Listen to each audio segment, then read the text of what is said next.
You have a couple of minutes.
Since I don't have a gavel, I'll just do this. All right, I'd like to call this meeting to order. Today is February 14th, 2023. Happy Valentine's Day. It's the Rossmoor Community Service District regular board meeting. Can we get a roll call? Director Barkey. Here. Director Shade. Here. Director Maynard. Here. Director Searles. Here. President DeMarco. Here. And next, I'll ask Director Maynard to lead us in the Pledge of Allegiance. All stand, please. Ready, begin. I pledge allegiance to the flag of the United States of America and to the republic for which it stands, one nation, under God, indivisible, with liberty and justice for all. Thank you. Thank you. All right, we have one presentation tonight, and it is with our Captain Gary Knutson of Orange County Sheriff's Department for quarterly crime statistics. The floor is yours, Captain.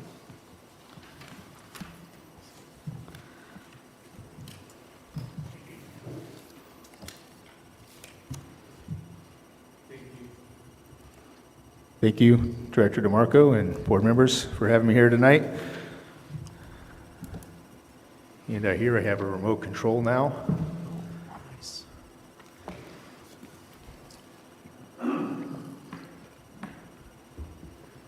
So this will be the fourth quarter activity report for the Sheriff's Department.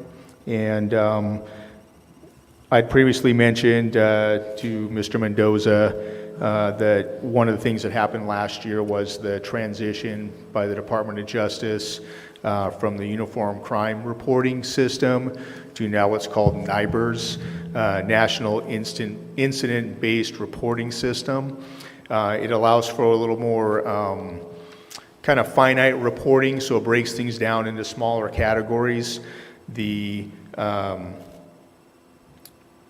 whole purpose is to get better information in reporting nationally. One of the things that has to happen with that is now that we've transitioned this whole system, software and everything, we have to get all the numbers certified and validated. So for our department, that hasn't occurred yet, so the DOJ hasn't validated our statistics. So we're not really releasing any statistics until that happens. This information, again, like we pretty much always present, is just based on activity reports, or on our activity, not necessarily validated crime statistics. So this is based off our some of our kind of reporting mechanisms. So again, this is a North Patrol Bureau analysis of calls for service in the unincorporated community of Rossmoor during the fourth quarter of 2022. Its intent or serves to highlight incidents of suspicious activity and criminal acts that affect the community. Information provided in this report is preliminary and is compiled from several sources, including the Orange County Sheriff's Department's computer-aided dispatch system, our field-based reporting system, and official crime statistics are released annually through the Department of Justice Criminal Justice Statistics Center, which I had previously mentioned. Those numbers aren't available as of yet. Just as a point of analysis, again, as we know, our burglaries and other forms of theft continue to be a cause for concern within the community. We would like to remind the community to remain vigilant to avoid becoming a victim of crime. Please keep your personal belongings in hand while shopping. Keep storage areas, garages, and the external doors of your homes locked, and consider installing a security system with recording capacity. Those definitely help us in the investigative end of after an incident. So just a kind of high-level pass for 2022. We responded to 981 calls for service, or there were 981 calls for service in the community of Rossmoor. The breakdown, if you looked at total assigned calls, was 388. Those are calls for service when someone in the community calls our dispatch center and we get dispatched out here to make contact with someone or take a report or handle some type of incident. And then the other category is the self-initiated calls. We had 593 of those. That can be everything from a deputy doing a traffic stop, contacting a pedestrian, doing a patrol check, doing a neighborhood event, something like that, a public contact type incident. So that's what those fall under. If you look at the bar graph underneath there, you can see that if you look at the top green one is last year's self-initiated activities or observed, it says there. So if you compare that to 2021, you'll see there's quite a big difference, probably close to 200 or so more self-initiated incidents. And our observed calls is pretty constant. There's not a huge variance between last year and the year before. So the deputies are being a little more active in the community, being more visible, and doing more enforcement stops and contacts within the community. See if I can figure out how to operate this. There we go. So this is just, again, kind of overview. Again, these are just based on the calls for service information. I'm not going to read every line. Basically, just kind of go along the, hit some of the highlights here. Again, some of our biggest issues, types of thefts are going to be our residential burglaries. Based on this information, we had 24, and we had 24 vehicle burglaries, 35 grand theft incidents. Again, the majority of those are probably going to be that catalytic converter type theft, and then 28 petty theft incidents, 21 reported stolen vehicles, and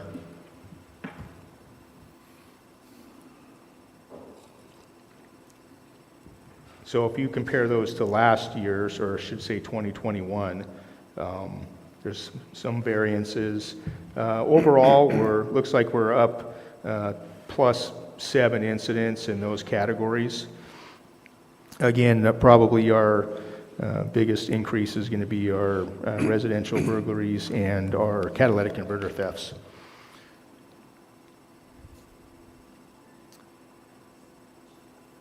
These buttons are very sensitive because we're October. Okay, so this is October. Again, we had the 3 catalytic converter thefts, 1 petty theft, 4 reported burglaries. 3 of them were residential burglaries. 1 was a commercial burglary. We did apprehend the subjects who did the commercial burglary. And a vandalism report, and then we had 4 narcotics arrests. Those are deputy initiated activities where they're contacting and stopping individuals. And then we'll move on to next month. Oops.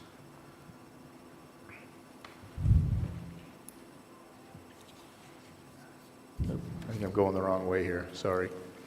November.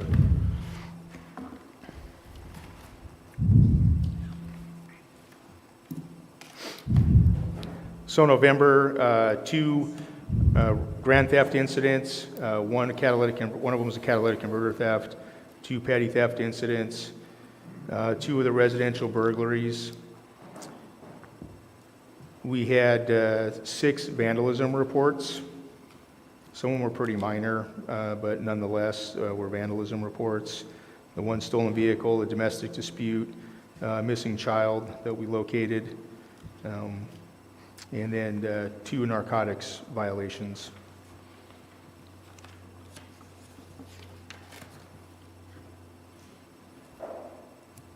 And then for December, oops.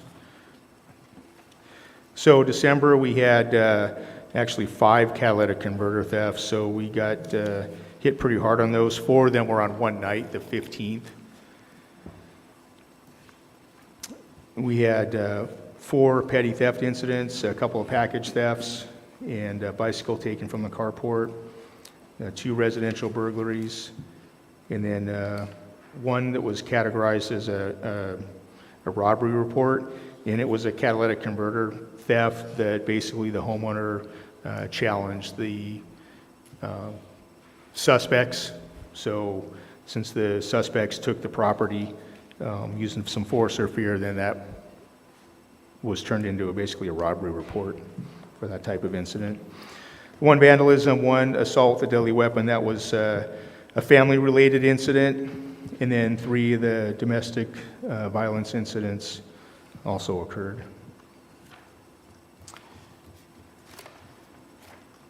And that's it for December. Parking citations. So again, we are not issuing the street sweeping citations yet. We have a couple sections left of the community to install the signage. I've been in contact with Public Works, and they're working on that to do the last 2 zones here within the next month to month and a half to hopefully get those completed. So they did issue 9 regular parking citations in October, 8 in November, and 8 in December. And that concludes the report based on the information here, and I'm sure you have some questions, so I'll be willing to answer any questions you may have. Who wishes to start? Have any questions? No question. Thank you, Captain. I actually do have a question. Are we doing anything, has there any been, just out of curiosity, citations regarding the e-bikers? I don't have, excuse me, I don't have any statistics in that. As you recall, the enforcement of the vehicle code and moving violations is the responsibility of the Highway Patrol. Now, we have increased some of the training we provided to the deputies, provided them with some information on how to go about doing that. They're very complicated because there's like 5 different types of e-bikes, and each type of bike has its own type of regulations and type of coding that apply to them. So there was a little bit of trying to educate the deputies to know what they're dealing with. So I don't know if we've issued any citations. I know that we've pushed that issue forward to deputies to be cognizant of them, and when they do, see a violation to do an enforcement stop. Okay. Director Parkey? Nope. No questions. Director Maynard? I do have a follow-up to the e-bike. So if a deputy sees e-bikes without helmets on, they're not going to stop and talk to the Yeah, kids? I was going to ask. No, that's not what I said. I said there are some specific regulations to all the different types of e-bikes, I got that. right?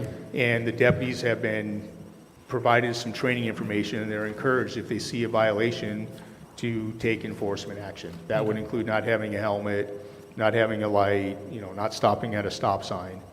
So they know that that's part of their, duties, even though not directly by law, but we still do it. Good. Yeah, because safety is so, I see those kids riding so fast and half the time they don't have a helmet on. I know there's a lot of issues to tackle there, but to me, it's just one of these days we're going to have a bad report, and that's what concerns me. When I look at this, you had a bad month in November with, just from a financial losses of our neighborhood. Is it just me, or they just get, the criminals who do come in here for robberies, are they just getting more aggressive? Or is that just me?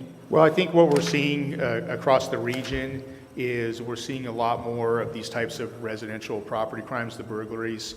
Rossmoor isn't the only community that's having them. It is definitely something that is, regionally hitting us. I have spoken with sheriff's officials up in Ventura County. They're having the same problem. They're having them on a regular basis. We have them a lot in our contract cities.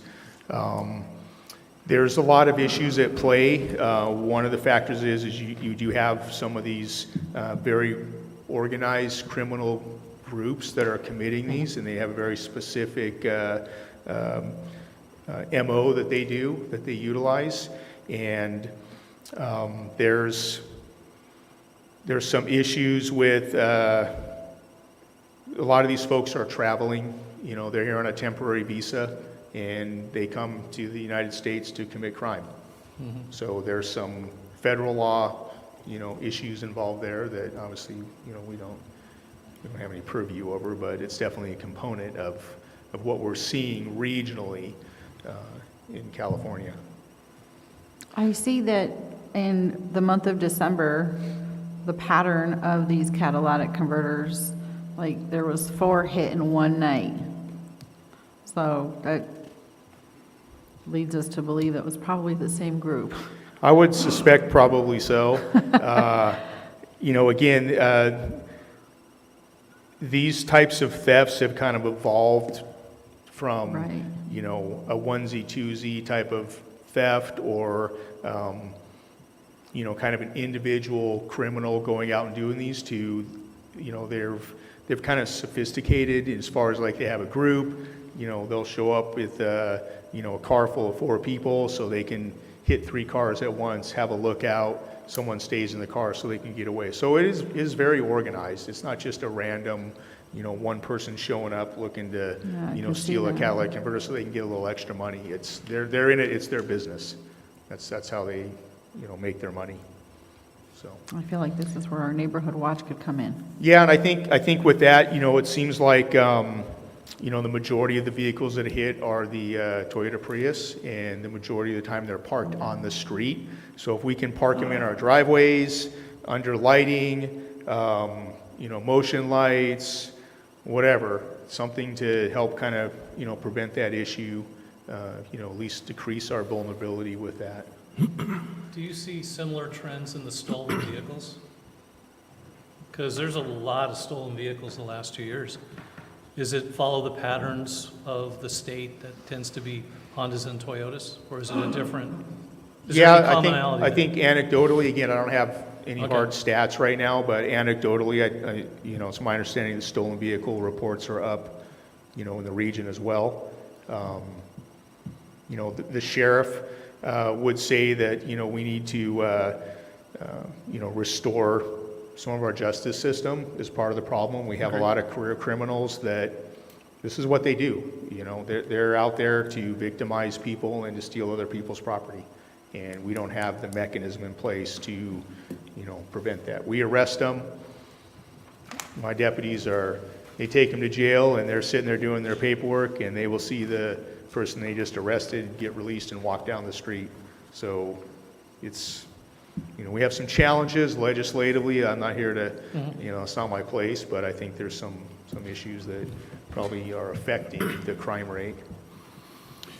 Captain, the highway patrolman, when he gives us a report, has indicated multiple times that the number of patrolmen are significantly down compared to the numbers that they want to have or that they're budgeted for even, and recruiting is difficult.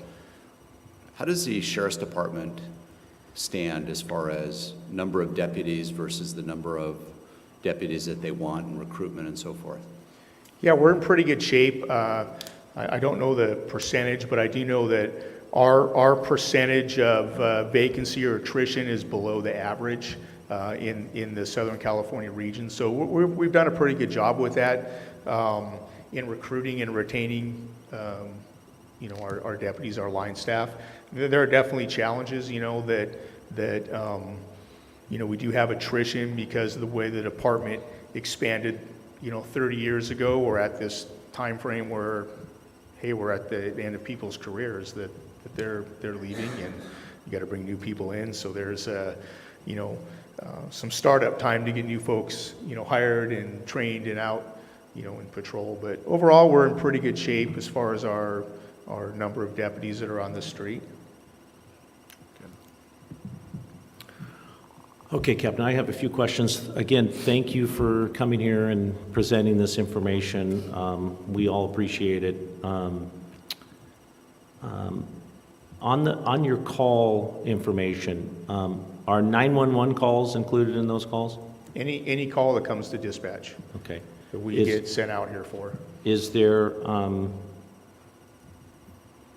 could you query like 911 calls? Like how many 911 calls come out of Rossmoor?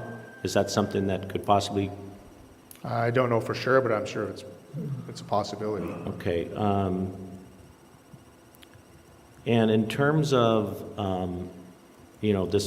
the last November and December, how do we fare, and I've asked you this question before, how do we fare with other small municipalities in terms of the crime? I'm sure, I'm sure everywhere catalytic converters are getting stolen, but, could you compare us in terms of the crime level here in Rossmoor as compared to another small jurisdiction that I guess Orange County Sheriff has jurisdiction over?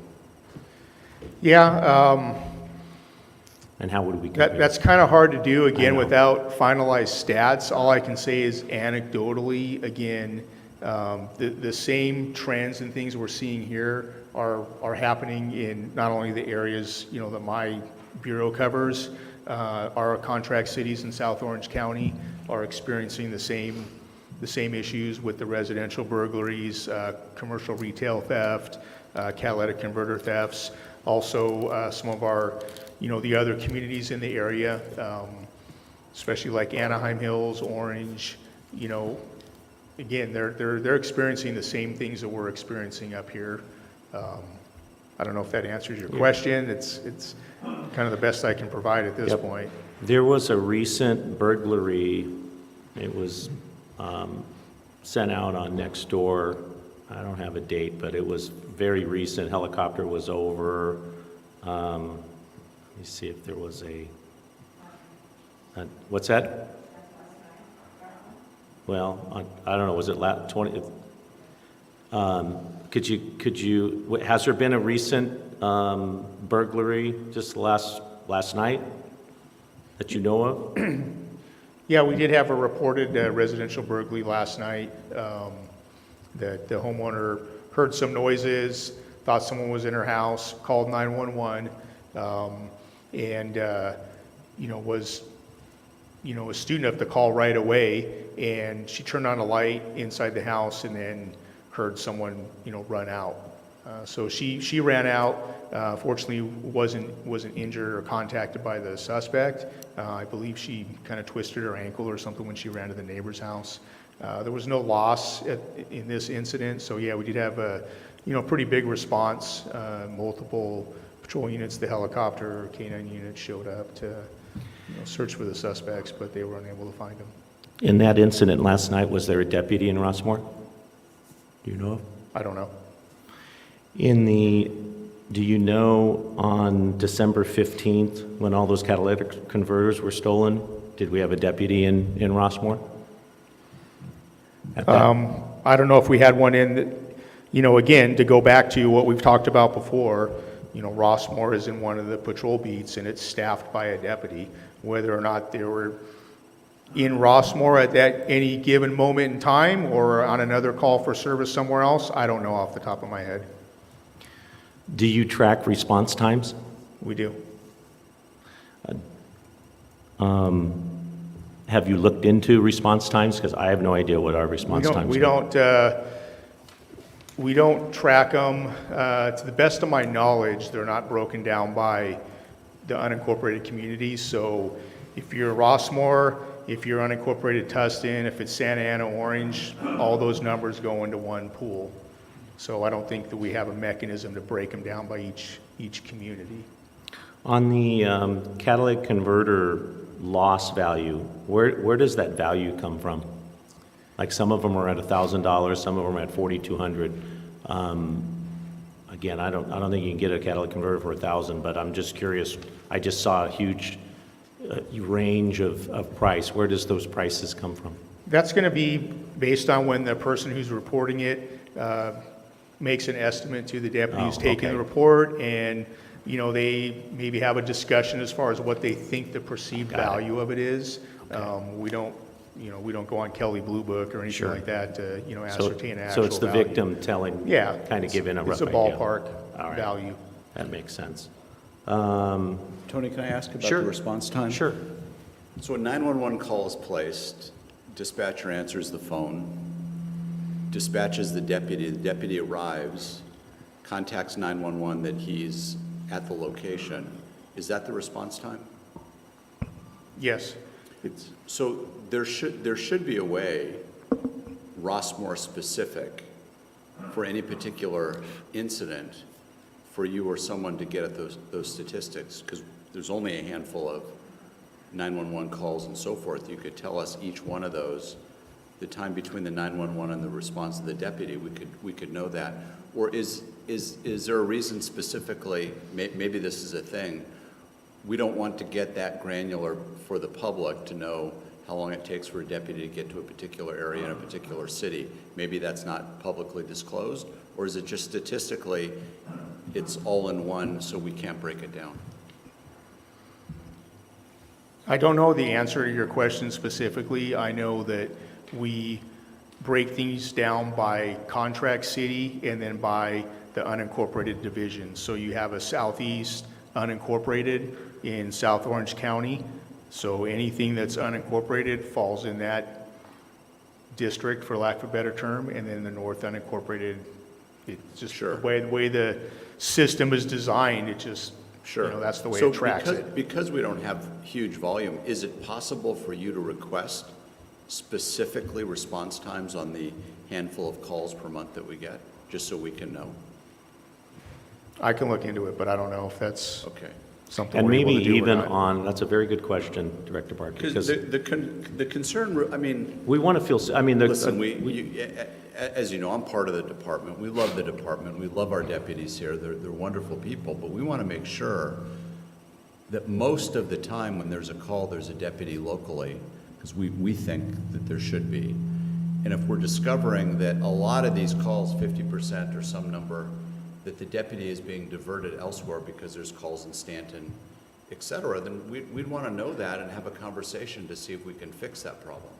So I don't know the catalytic converters, who was where and when, and if anybody was actually called, or the burglary. We don't know. And the only way we can actually know is to get those statistics. So if it's 20 minutes for a response time, obviously the deputy wasn't around the corner. And we'd want to know that. He if could have been that's on consistently another happening. call. True, and you would have information to tell us that. There are two calls at the same time. But that's sort of We would probably have to go through each record by hand in order to do that. Could that be done? I suppose anything's possible. It sounds, like a public records request is what you're asking for.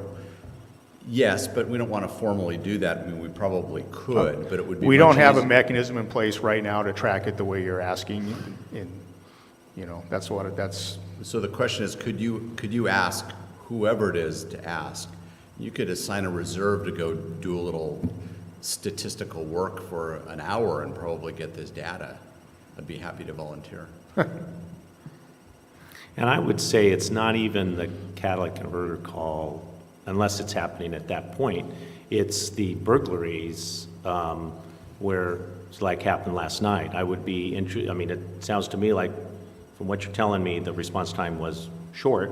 Maybe it wasn't, maybe it was, but I guess, you know, we all just want to feel safe here, and to what Director Barkey's, if the response times are short, that would make a resident feel good that when I call the sheriff department, they're going to be here, you know. So, I mean, and that's why I ask all the time, you know, when do we lack deputies here? Because if we lack deputies in Rossmoor a lot, that's a conversation maybe with our supervisor or someone else to get where we get more deputies in here.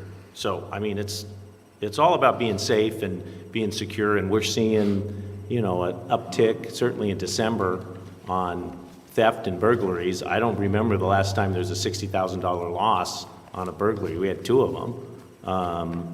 You know, usually it's a laptop left in a car.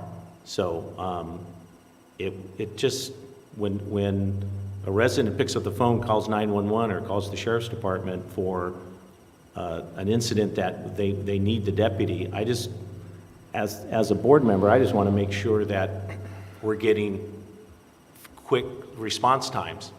And I know it's... I will say that, you know, the North Patrol Bureau, our response times are in line with what the goals that the sheriff has set for us.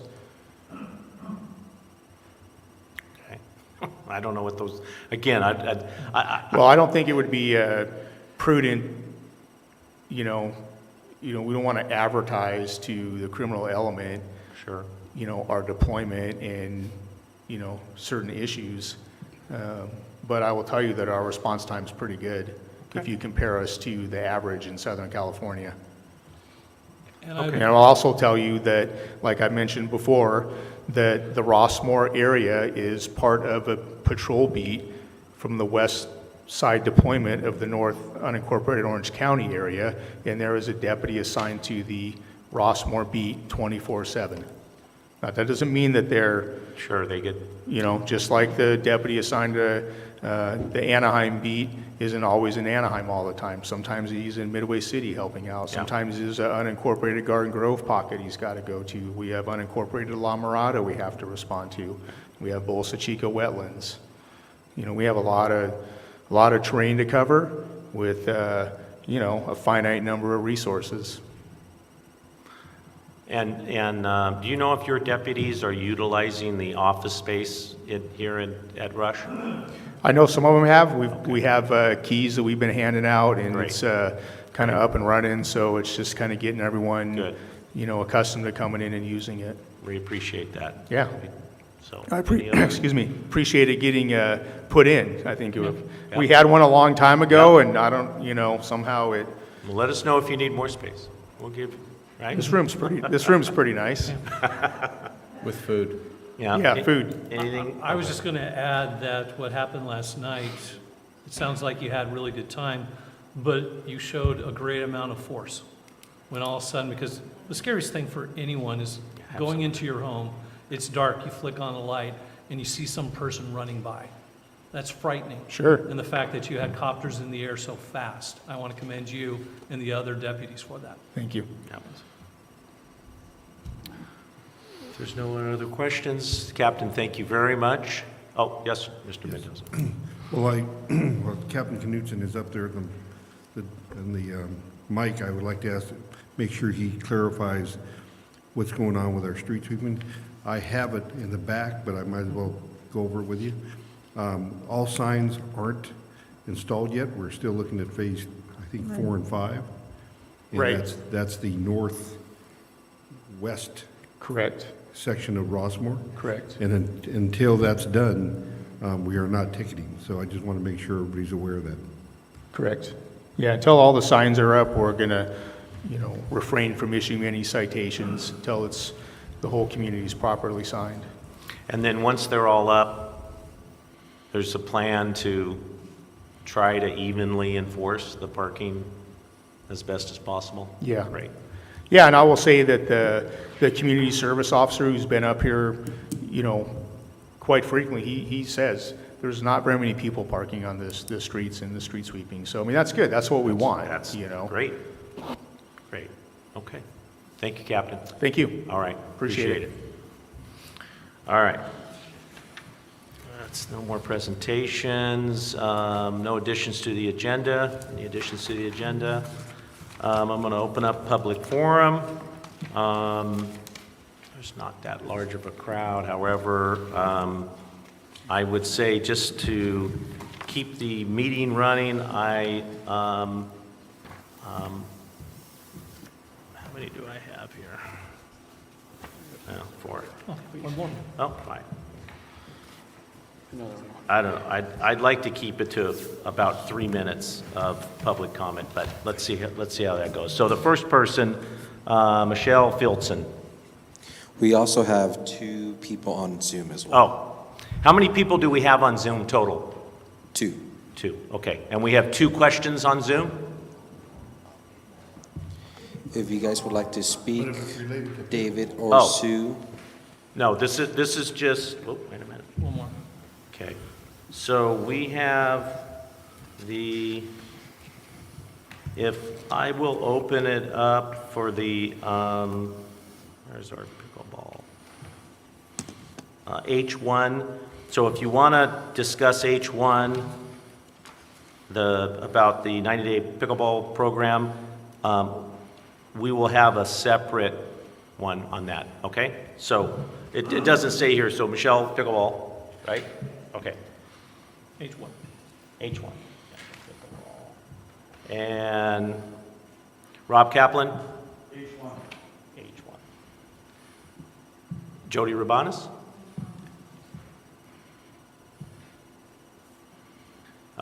Maureen Waters?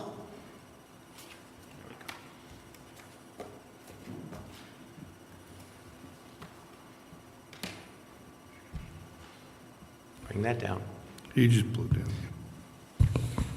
Good evening, everyone. I've State moved your on. name. What? State your name. Maureen Waters, 3061 Walker Lee. I have moved on from pickleball because you guys all know how I feel about pickleball.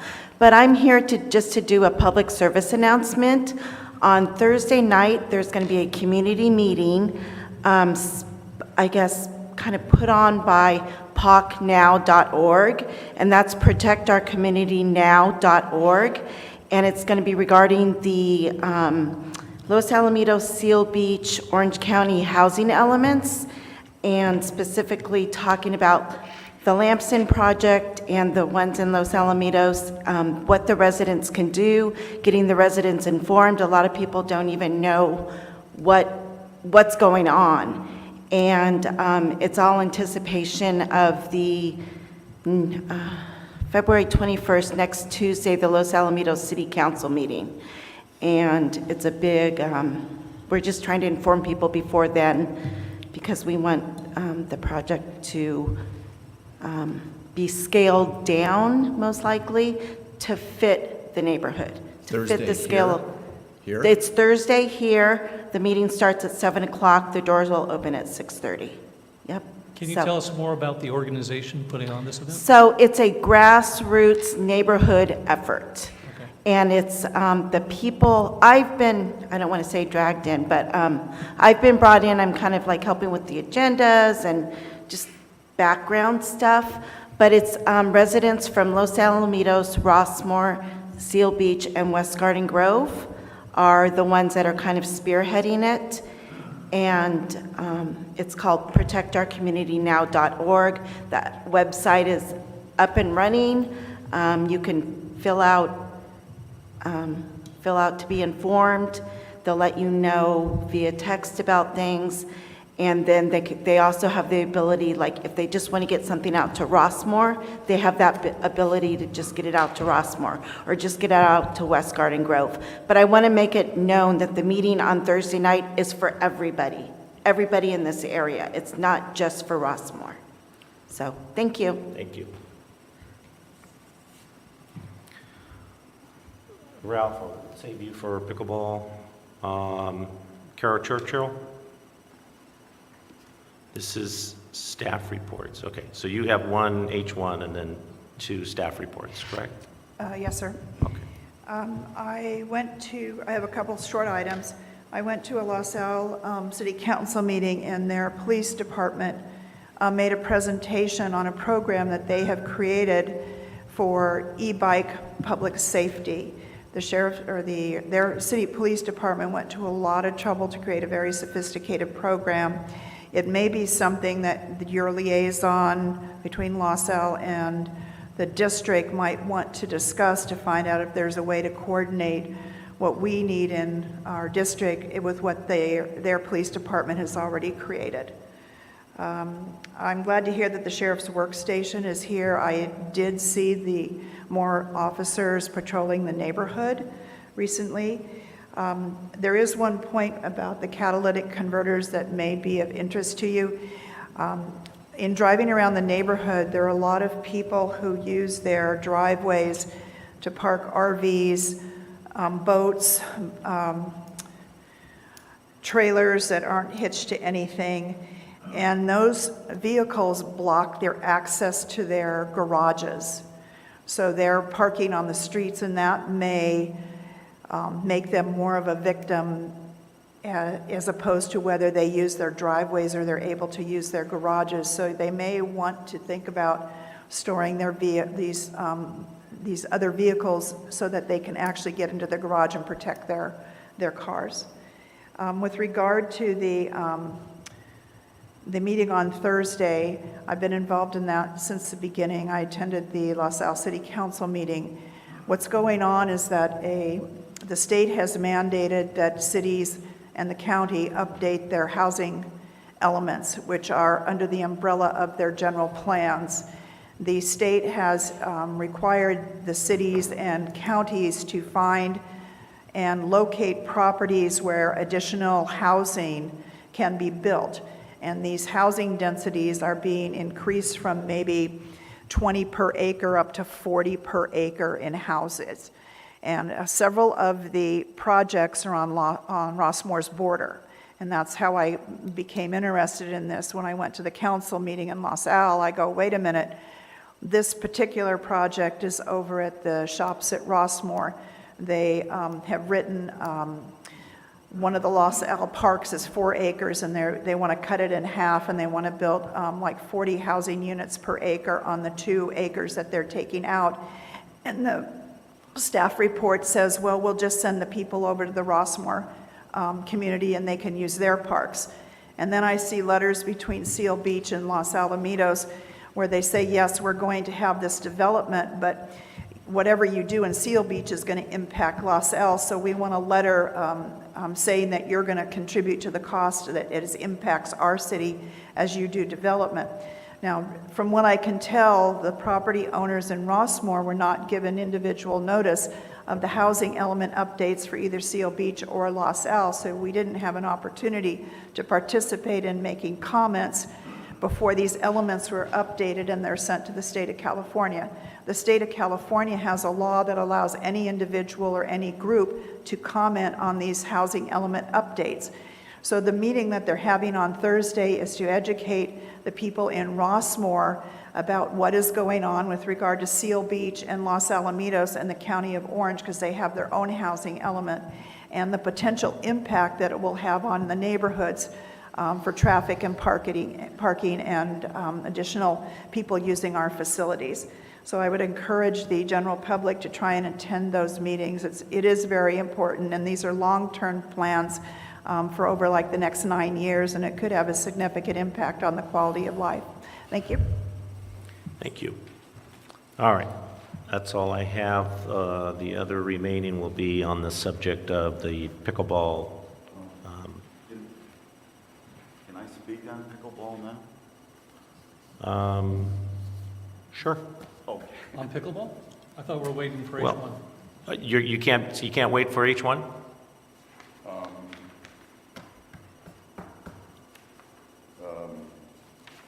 I won't make it, I'm sorry. No, I can't, just want to. So we got rec report and consent, and then it's going to be, Is that okay, Director Marco? Well, so you can't stick around for H1? I cannot.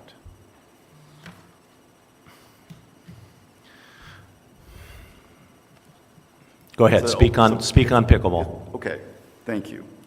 I know that we had a response to the 2 studies that RCSD conducted on pickleball and the analysis that they did. The community hired a firm, Spendarian and Willis Acoustics Noise and Control.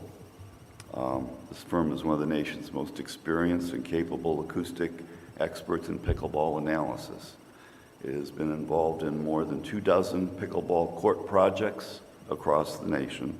It's led by a PhD engineer who has worked in advanced telecommunications and has done postgraduate work in acoustics. He's been a member of the Acoustic Society of America for 30 years. So this was a firm we had mentioned to RCSD. You went with these others, so we contracted with them to look at review the reports, and they make 4 key points. I'm going to go only over 2 of them.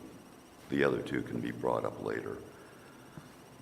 Willis contends that the entire methodology that PSM used in studying Rossmoor Park was flawed because it used what is called, quote, fast exponential time-weighted sound pressure level, unquote.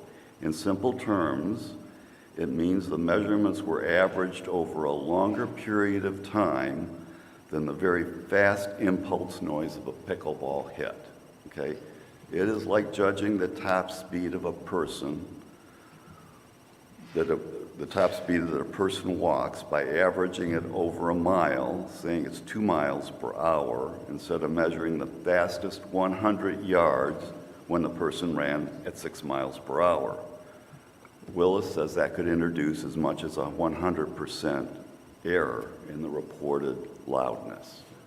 100% is the difference between not hearing it and hearing it very loudly all day long in an open window during the summer. This is RHA that paid for this analysis? No, did I say that? Who did? I didn't say that. You said you hired him. Who hired him? The community. The community. Just random community members. Okay. Well, yeah, we have a report. I'm just going over some of it. Number 2, and this is my last point, PSM's test equipment was not certified by a third party under National Institutes for Standards and Technology Standards. Willis knows the microphone that he used, and in his expert opinion, it's not professional grade equipment. So those are 2 issues that I think are important, and the reason I'm making this point is even if you're going to put pickleball in Rossmoor Park, you can do it in a way that does not damage the community. And I don't think that the 2 studies lays the foundation for knowing how much mitigation will be required to ensure that the community is not damaged, if in fact that's where it permanently gets put. And even in a 90-day test with no mitigation, which is what Mr. Director Maynard had recommended or advocated for, that will be a stress test that will drive us to the brink of blowing our brains out, I guess. Really? Yeah, yeah. So Wait. Long, We're 12 hours a day. Please, let's let him speak. 12 hours We'll a talk about day. this H1. Okay, so there are 30 homes around the park, and Just stick to your statement, Ralph. yeah, I am. There Okay. are 30 homes around the park. The vast majority of them have signed a petition saying, we don't agree with the approach you're taking, and some of them oppose pickleball altogether. And they do that because they think their property, their lives would be impacted or their property will be damaged. And there's a lot of property value around the park, and I think those 30 homes around the park are worth $50 million. For every 1% impact on property values, that's a lot for the community to swallow. think they want to do that. And apart from that, I mean, it is a small community, and I don't think in the history of our CSD you've done things adversarial to an entire neighborhood, and I think that's the perception that's out there. So thank you for letting Thank me you, make Ralph. these comments now. Thank you. Thank you, Rob. Okay, I'm going to close public forum, and we're going to move on to D1, reports to the board, the recreation report. I think it's you, Chris, right? Thank you, President Oh, DeMarco, it's Joe members of first. the board. Chris will be coming up, Chris Argueta, who is our recreation superintendent, and give you an overview of probably the last quarter that he's provided services to the district. Chris? Hello. I just want to briefly mention some of the events from the last quarter and upcoming events as well. In November, we collaborated with CR&R Environmental Services, and we brought in large containers for the neighborhood to bring their bulky item cleanup event. And it's the second one we did. It was still a good turnout. We filled about 8 large containers of just stuff that people had lying around in their backyard, in their garage, and just brought it out. We also did that same month, a couple weeks later, with CR&R as well. We did a compost giveaway, and we were giving out 2 bags of pre-packaged compost to the residents. And that was a good turnout as well. We're going to look to do it again this quarter as well, or in the future. We also had the crime prevention meeting in November as well, and that's where we had the Orange County Sheriff's Department came out and did a presentation, and they went over some topics: crimes of opportunity, minimizing chances of becoming a victim, reporting suspicious activity and crimes. We also had the Los Alamitos Area Chamber of Commerce holiday breakfast right here in the auditorium. It was a great event. There's a packed house. They also had the Los Alamitos High School show choir come out and perform, and that was a great performance by them. In December, we also had the Rossmoor Winter Festival, it's a growing event. It's a packed house. We jam all sorts of stuff here in the parking lot, in the grass area. We had local school choirs come out, a lot of elementary school. We had some from the middle school, and we had a high school performer do the Pledge of Allegiance, and in the beginning she sang as well for the flag. We also had a great band, the Terry Miller Band, and friends performed throughout the event. They did a great job. We also brought in a large area of snow for the kids. We also brought in jumpers for the kids, vendors, food trucks. Food trucks were packed all night. We brought in ponies for the kids and a petting zoo. And of course, we brought in Santa so everybody could take a picture with Santa. And none of this could have been done without all the great local sponsors that we have, and really appreciate them. We also have a shredding event quarterly, and that's here also in Rush Park in the parking lot, and residents can come out and get their documents shredded for free. And we also have a blood drive with the American Red Cross. That's every 3rd Wednesday of the month right here in the Rush Park Auditorium. And actually the next one is tomorrow, Wednesday, February 15th. And to schedule a donation, you can go to www.redcrossblood.org, and you'll be able to fill out and get a time if available. Also, we have a farmer's market here at Rush Park every Thursday from 4 to 7, and we have free kids entertainment from 5 to 6. We try to mix that up. Hopefully the weather gets a little bit better. It's been a little bit cold and gloomy, but hopefully the weather gets better for that. We have an Arbor Day celebration coming up on April 12th. That's going to be from 2 to 5 here at Rush with arborist Mary Kingman. She's going to be doing presentations, tree planting, scavenger hunt. We're going to have opportunity drawings, and she's also going to do a tree walk tour around the park as well. Like I mentioned before, we collaborated with CR&R. We're going to plan on doing that again. We're going to try to combine the bulky item event and the compost event to see if we can combine it and just have one big event for everybody. I think we're going to plan on just doing one this year. I think 2 might have been too many, so we're just going to plan on doing one big one for the community. And we'll post dates once we have those available. We have dates for our Rossmoor Family Festivals coming up. Those are also a great hit for the summer. First one is going to be June 3rd. For that one, we're going to collaborate with the high school Los Alamitos graduation parade. And we're going to have it end up at the park where the kids are going to be able to have games and photo opportunities and just get together and just have a fun time and the last sort of big event for the seniors that year. And that's going to be here at Rush Park. The other events are going to be July 8th, August 12th, September 9th. We have the bands lined up. We'll get those dates and information out as soon as we can. Also, the movies in the park this year are going to be June 16th and July 14th. There we have arts and crafts, free arts and crafts. We have a bounce house, and we usually have food and light snacks available for purchase as well. And what else? We have Kids Night Out with the Youth Center we're going to collaborate with. We're going to bring in games and activities for the kids and also provide information for the adults and parents as well. We're working on some dates for that. And we're also in discussion with the CHP for some possible dates for a bike rodeo again. We had one last year. We're going to possibly bring one back. And they also mentioned safe driving classes for teens and seniors. So we're going to look into possibly doing something like that. The last thing I want to mention is Los Alamitos Medical Center. They're doing a lecture series here in the Rush Park Auditorium. We're working on some dates. The first date we have confirmed is March 13th, Monday, March 13th, also here in the Rush Park Auditorium. And we'll get information and dates and times out as we get them. And that's all I have for you. Chris, kind of go over what they offer as far as food and kind of go over. Oh, for the Los Alamitos? They come, it's for seniors, and they offer a free lunch. It's free to the community. You just got to sign up. And it's more of just getting them together. A lot of people just like getting together and talking, so it's a little bit of that in the beginning. And then they'll come in and have a doctor come in here and do a lecture. I think the first one's going to be on stroke, but they have different topics on each lecture. So that's what they plan on doing. Awesome. Busy calendar.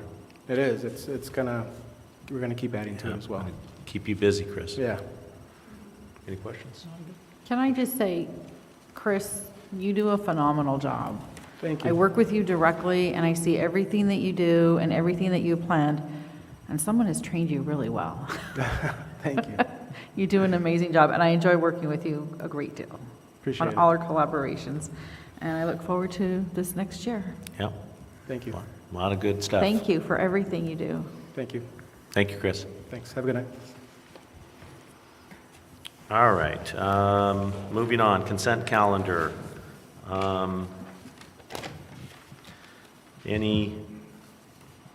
Does any board members want to take any of the consent calendars out? If not, for discussion, if not, can I hear a motion to approve? So moved. Second. All those in favor, say aye. Aye. Aye. Opposed? By vote, okay. All right, public hearing, none. Resolution, we got one resolution, resolution number 02142301, a resolution of the Board of Directors of RCSD approving the consumption of alcohol at a 60th birthday party event to be held on May 13th from 6:30 to 10 p.m. at the Rush Park Auditorium. Mr. Mendoza? Let me find my place, please. What are you on? Are you on? G. Right here? Oh, we're jumping all the way to G? Well, did I miss Oh, something? No, I'm missing. I don't have a G. Oh. So, that's okay. Yeah. This one.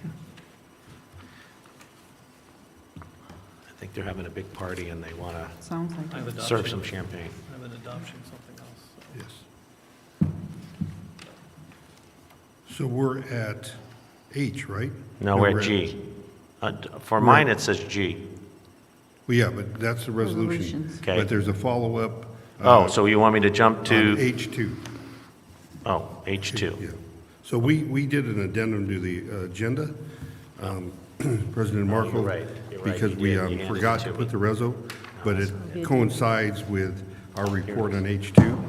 Basically, there's a request from a resident to conduct a 60th birthday party here at Rush Park on May 13th from 6:30 to 10, and they're asking us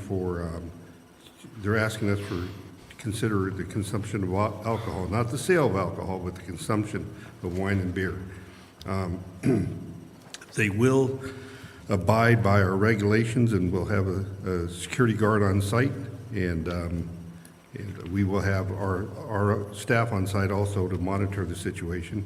And it looks like a family gathering, and a longtime resident will be celebrating their 60th birthday, and that coincides with the resolution that you just read.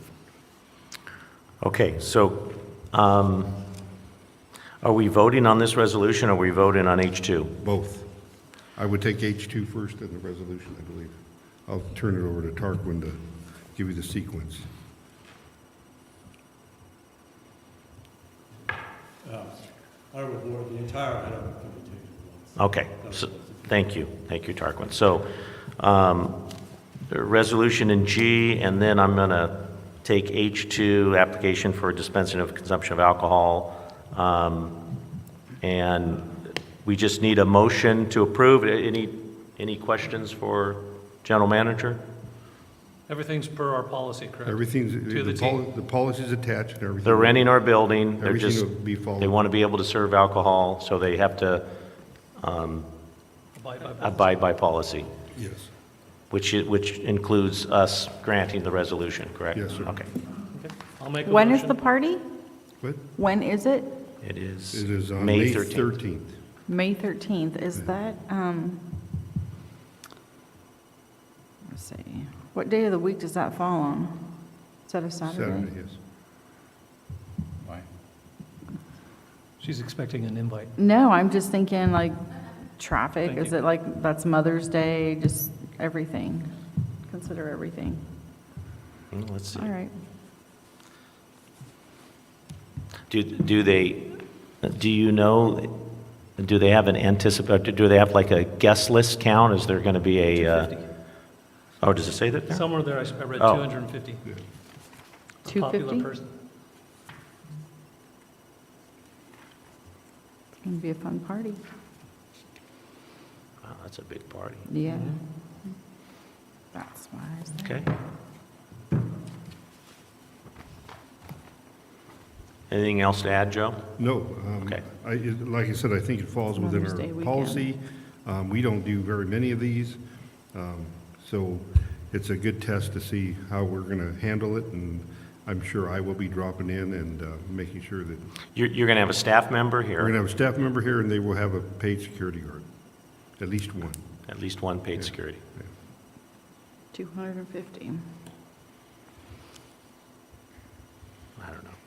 Well, I'll make the motion. Okay. I make the motion to adopt Resolution 23-02-14-01, a resolution of the Board of Directors of Rossmoor Community Service District approving the consumption of alcohol at a 60th birthday party event to be held on May 13th, 2023, from 6:30 PM to 10 PM at the Rush Park Auditorium. Do I hear a second? Second? Any questions? Discussion? All those in favor? Or is this Roll call. it's a roll call? It's a roll call. Yes.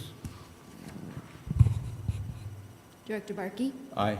Director Shade, Aye. Director Maynard, Aye. Director Searles, Aye. President DeMarco. Aye. Passes 5-0. Thank you. Okay.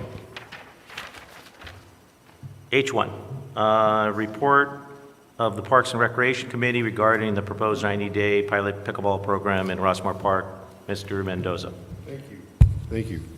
President Marco, members of the board, as you recall, we just had a meeting of the Parks and Facilities Committee on January 31st, and it was to go over the pickleball issue and evaluation process. We did hear from our engineer consultant, Robert Unitich, who gave a very detailed report on the study he performed. And after hearing that report and input from the public, and I'll turn it over to our two board members here, Director Maynard and Ciros, in a minute to provide you with the information they have. It was decided to possibly conduct a 90-day trial of pickleball with a 45-day evaluation period. And I'm sure that'll be ongoing as we move ahead if we do this. During the first 45 days, conduct an evening noise study to evaluate sound during the evening period from 6 to 9 p.m. or from, the evening time.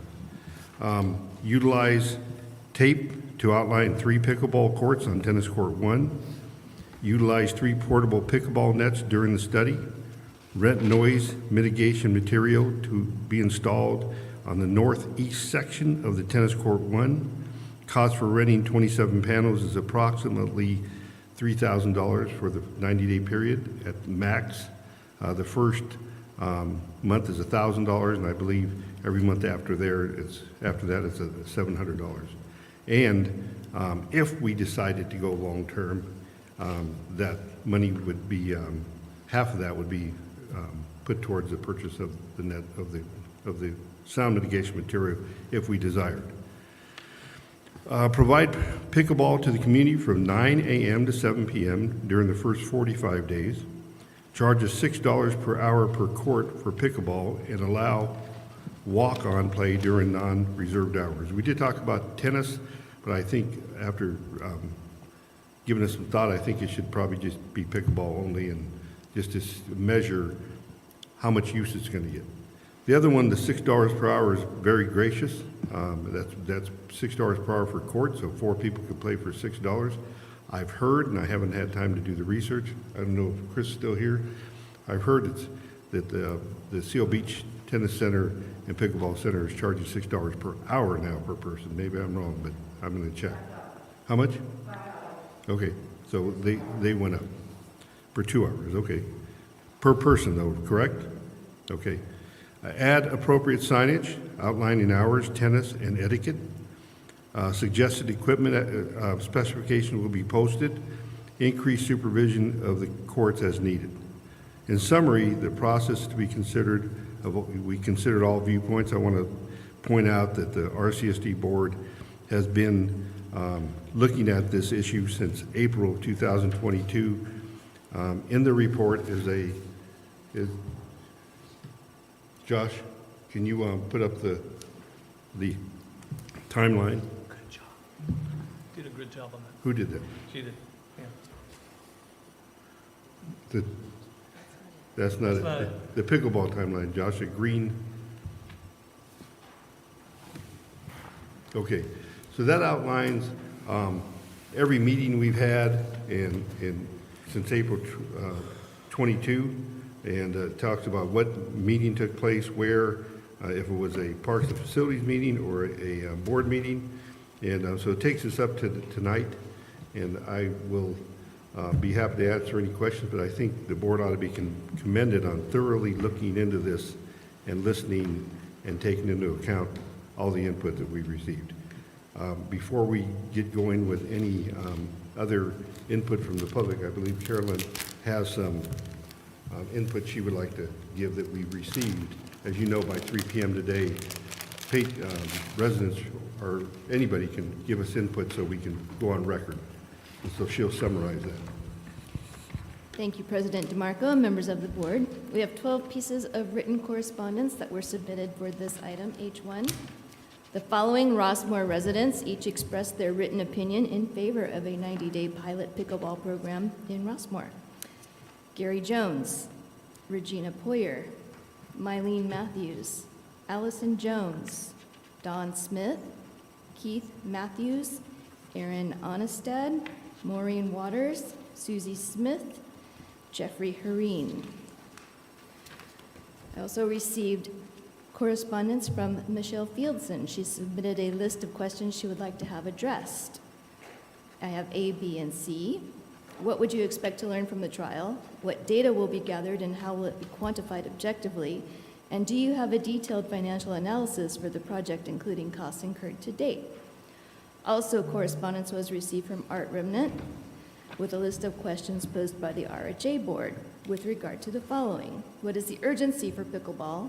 Are county permits required? What is the pickleball project plan? What is the project budget? And what are the funding sources? And that concludes the submittals of written correspondence for H1. Okay, thank you, Carolyn. So before I hear it from the committee, I'm going to open this up and let the public speak. So with that, I'm going to call Michelle Fieldson up to comment.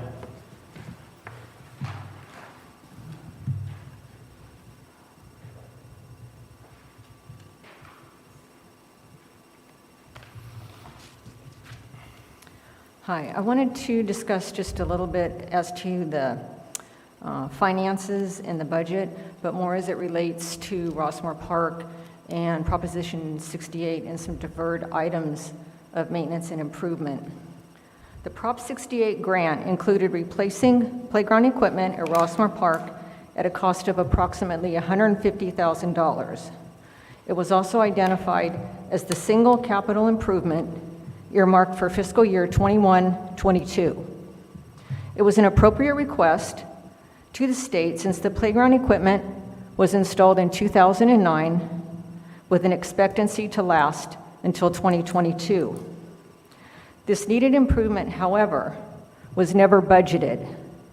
In the meantime, Rush Park's playground, installed in 2013, was replaced. 2 canopies were installed. All of the items identified in Prop 68 were completed. Not so for Rossmoor Park. We have an unfinished grant for Rossmoor Park. Pickleball is not an immediate need, and I believe the costs associated with any kind of further trial are not fiscally responsible. Very few cities conduct a trial, certainly none if the courts are new builds. They either put in a court or don't, based on a comprehensive project plan and the outcome derived from consultants and independent studies. Not only do we right now not have a detailed analysis for the trial, but we have no bids, no detailed financial analysis for options 2 through 4. We do not know the actual costs for temporary conversion, permanent conversion of a court, or the cost of a new build at Rush Park. And I mean bids, scopes of work, etc., not conversations, not general estimates. If we have not identified these expenditures and where they would fit within the budget, if they fit at all, it is putting the cart before the horse to do a trial. I'm asking the board to please take a step back and consider more carefully the unfinished projects outlined in Prop 68 grant for Rossmoor Park, as well as other needed improvements, like replacing the rusted and decaying metal storage containers, items which must be budgeted for in the upcoming fiscal year. Rossmoor is due its deferred upgrades, Rossmoor Park, prior to incurring additional costs for this pickleball program. Let's spruce up our softball diamonds and backstops, get a centralized storage building similar to Rush Park for LAGSL's tractor and softball equipment, and get our young kids their new modern playground equipment as well. Thank you. Thank you. All right, next up, Rob Kaplan.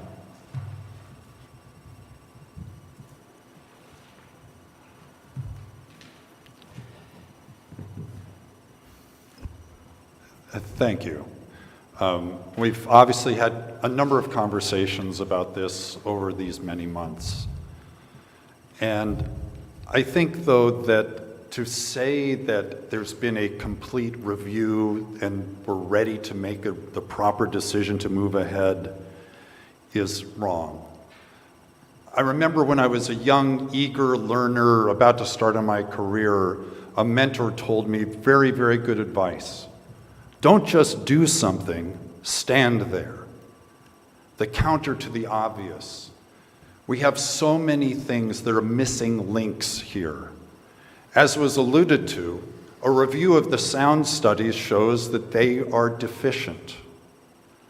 The evaluation of the possibility of truly monitoring this trial, there's no convincing evidence that there will be a careful review of the noise from the trial, of the impact on other activities from the trial.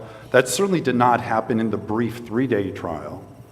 It's not going to happen in this 45 days of pain and then the next 45 days of an intervention. It's not realistic, folks. It's not going to be like that. Who is going to enforce in the middle of the evening when pickleball players are playing inappropriately on the tennis courts? I think Michelle has some ideas about particular tip lines that we could use, or maybe the board members could kind of take turns to come and evaluate when people have concerns about the use of the courts. We're not hearing anything about a serious commitment to check and review and make sure that these courts are only being used in the way they are listed as being used. This is not an urgent need.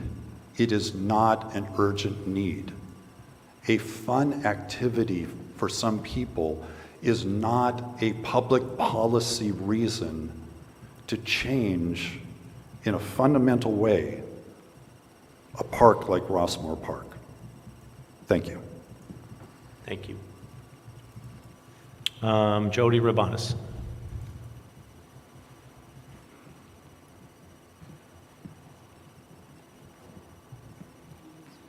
Jody Urbanis, happy Valentine's Day. I have to admit, I'm not one of the 30 houses that live in front of or next to any of the pickleball courts. So I think I'm representing the rest of Rossmoor, but I'm sincerely here representing my family. And tonight we've heard about damage to the community, fun activity for some people.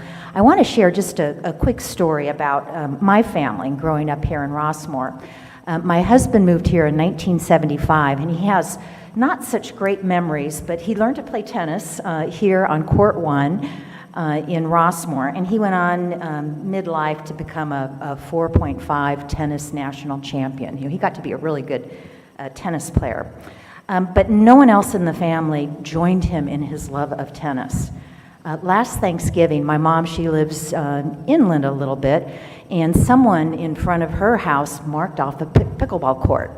And so the entire family, actually 4 generations of us played pickleball on Thanksgiving, on Christmas, and on New Year's. And I can honestly tell you that we've had the best holidays, the best family gatherings that we've had in such a long time. And it was physical, we just had great endorphins going, we had a lot of fun and a lot of great memories on those holidays. Everyone in the family was able to partake. I wanted to share this story with you because very diligently you've talked about assessment, you're looking at noise. I'm a social researcher and I do survey research, and it's really interesting. When you assess for something, that's what you're going to find out about. But if you're not assessing for other things that are very important for building community, for building families. Have you ever heard that the saying, families that play together stay together? And I'm not saying it's just going to be families. It's all of us getting out and building community with each other through activities like this. But it's difficult to measure that human interaction, that fun. Now, you're charged to help make us be a better community in our parks and recreation. Having activities that bring us together to build those social connections is a really great way. I wanted to make one more point, is to really think about this too, is people who are probably most against, and you'll remember with the bike, I was here in the bike route quite often, but people who feel like they're going to be impacted, they're often the ones who are most boisterous. There's a whole lot more people who live here in Rossmoor than the 30 people that were interviewed for the survey that a previous speaker spoke to. So thank you. Thank you. Okay, last, Ms. Churchill.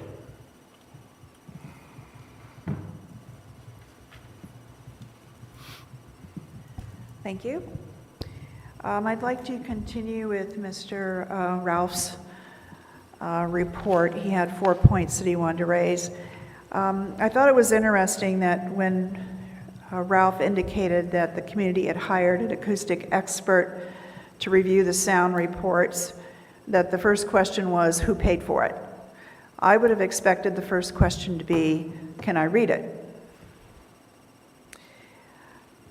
What the report said, in addition to what Ralph reported, was the PMS report recommends noise barriers on all 4 sides of the proposed pickleball court, but at 6 feet would not be high enough to shield the surrounding homes from the paddles. What the sound expert pointed out is people raise their arms. So if they're 6 feet tall and they raise their arms 3 feet, then you're looking at a minimum height of 11 feet for your sound barrier. And if there are 2-story houses across the street, you need to consider that because sound doesn't travel straight into the blanket. It travels up and over it. 8 feet would be the minimum height, but some 2-story homes around the park would need a higher barrier for protection. Notably, the SMF report recommends 11-foot high barrier. Both consultants' recommendations appear based on an ad hoc criteria rather than determining how much noise abatement is necessary. Secondly, the board here needs to ensure that its fencing is reinforced to withstand the wind loading with a solid material attached.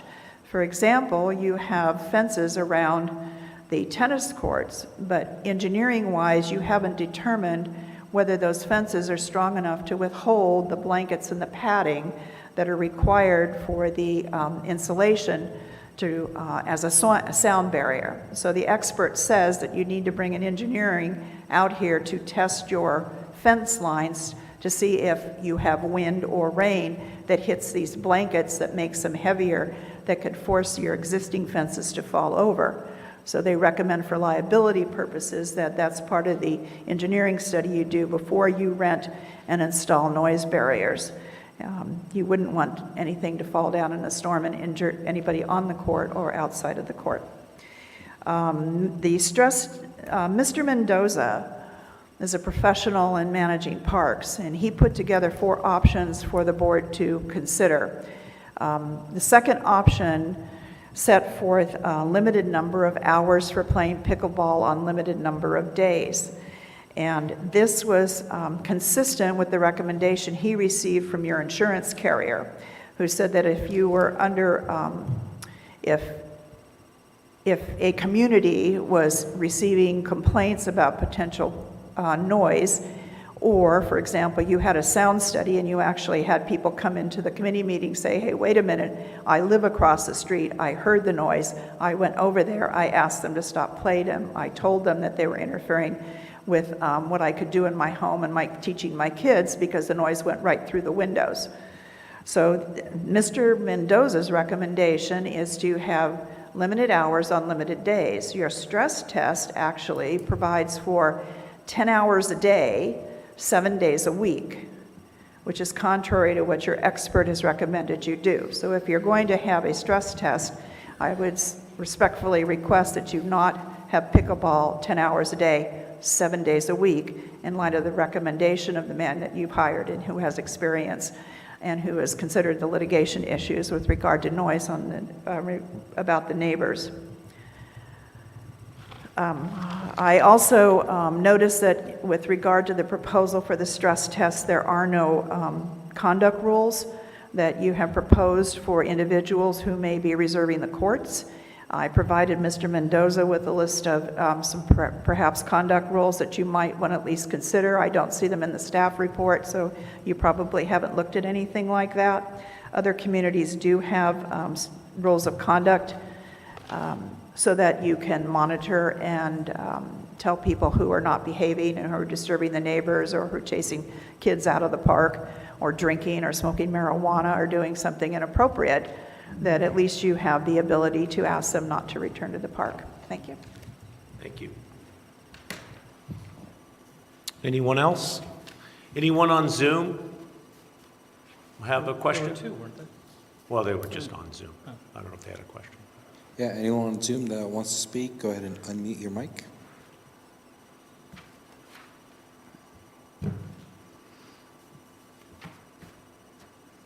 Looks like there's nobody. Okay, thank you. Okay, I'd like to hear from Mr. Mendoza, you already gave your, yes, okay. So I'd like to hear from the committee.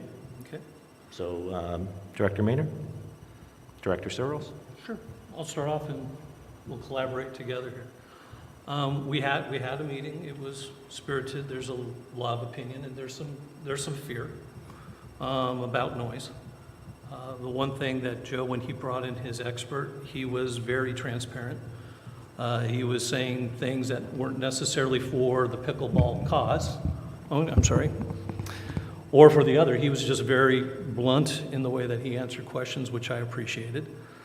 But as a committee, we, both Director Searles and I, looked at the issues. We came up with the concept of a pressure test, not a stress test, but a pressure test, which basically says if we have a pilot program, let's get some learning in the first 45 days, and then that allow our general manager to adapt.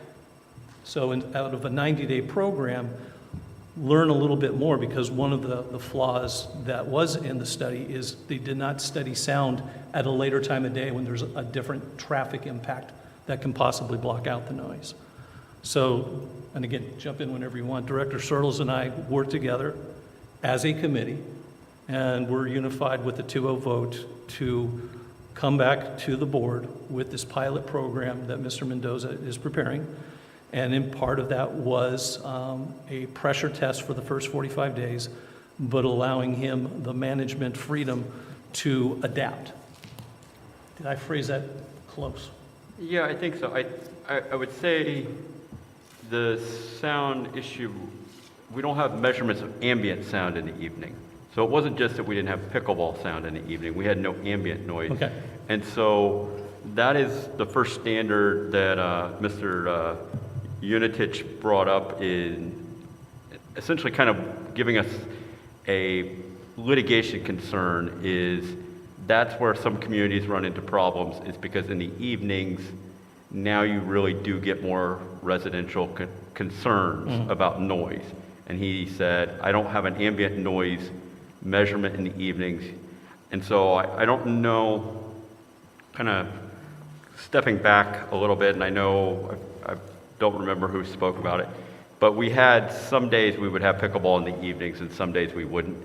If we have pickleball every evening, we're not going to be able to get quite the same amount of ambient noise measurement if we're going to have pickleball going on at the same time.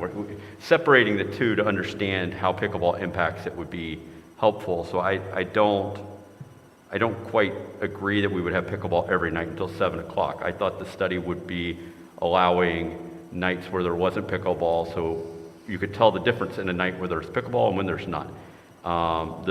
The study is, I agree with Director Maynard that Mr. Unitich spent a lot of time studying things that weren't there to make sure that there were no issues left unsaid. So even if it wasn't there, he said, well, what about this? And he made the study a little more challenging to supporting pickleball, just to make sure all those points were covered. That, I think, was a big deal. I don't know, the term stress test, or however you want to call it, I don't quite understand what that means, other than we're going to get out there, we're going to do a trial to understand how it works. I don't know that we stress things. I don't want to stress the people. I don't want to stress the community. It was a pressure test. Or a pressure. I don't want to pressure the community. Yeah. I think it's bad language. I guess that's what I would say. All right. The same as I wouldn't say that there's fear out there. I would say there's concern. You know, Maybe we just stick with pilot program. Well, you understand what I'm trying to say, though, is if the point when we started this last year was that we were going to take our time, we're going to do this right, and I think we're doing a very good, deliberate job in doing that. I just don't want to make assumptions about what we have or don't have. So that's kind of, I guess, the only thing I would kind of differentiate from what Director Maynard said is I think the pickleball wasn't going to be played every day. I know one of the residents raised that. I know from Mr. Berglund, our tennis instructor, he does acknowledge that the sound of pickleball interrupts tennis. And we pretty much said the whole way through that there would be times where there wouldn't be pickleball played for tennis players to play without that noise. And I think this would be changing something that was never discussed in any of the committee meetings to all of a sudden say we have pickleball all the time. We've So that never. wasn't discussed? That was never discussed we were going to leave, the last we had was limited hours on certain days, and there would always be times during the week where there wasn't pickleball. So I just, those are the kind of things I want to do, is if we're going to have a committee meeting, all the issues that are raised in the committee are either raised or they're not, and then we don't say, okay, well, no one discussed it. So, we'll do it now. Mr. Mendoza, what do your notes reflect? I believe that there was options presented. So there was a number of options, and that's still up in the air on what option you're going to pick. Okay. Okay, and so I know we talked about all these options, and one of them was, differential times. One of them was all the time. One of them was 3 courts. We talked a little bit about 4 courts, but I'm recommending 3 courts. We talked about 7 p.m. as a closing time, and that was really my recollection. I'd have to go back and listen to the tape. Yeah. I completely remember that you and I both discussed and agreed that the learning you get from 5 to 7 would be the 7 to 7 to 9. So let's keep it capped at 7. I do remember that. But the decision now is basically, we might have a recollection of memory that isn't exactly in sync, but what is in sync here is that a pilot program that's over 90 days that allows Mr. Mendoza to adjust in different directions after 45 days of learning, to bring it down to 2 courts, bring it to 4 courts, but because basically the objective here is to engage in a short season. This is not a commitment to pickleball. It's a commitment to Mr. Mendoza and the district to allow to have pickleball for 90 days to really assess what that impacts on the community. Because there's also a financial impact. What wasn't presented is one of the models that Mr. Mendoza put together shows that this is such a high demand sport that the revenue that we're going to make even during the pilot is going to far outperform whatever the rental experience for sound mitigation is. So this is now up for discussion where obviously we're, as a committee, have brought this to the plate for now your 3 points of view, which could be a little different. But then from there, as a group, I guess we make a motion and try to figure out what this pilot program is, and it's only a commitment to the pilot. It's not long-term decisions, but if we do indeed adopt a 90-day pilot, we then have the follow-up that we have to adopt our policy, because our current policy states that you can only play tennis on tennis courts. So obviously our policy needs to be realigned for the pilot program. And I just, separate, not rebutting anything you said earlier, but additional points I think that were made at the meeting that I thought were important were, there was this feeling, and I'm glad we have the written correspondence ahead of tonight's meeting, that there wasn't a demand for pickleball. There is a demand for pickleball. There is part of this community that wants pickleball. And so I just want to say that, and I'm glad that we have the correspondence. I know there are people who want to play pickleball.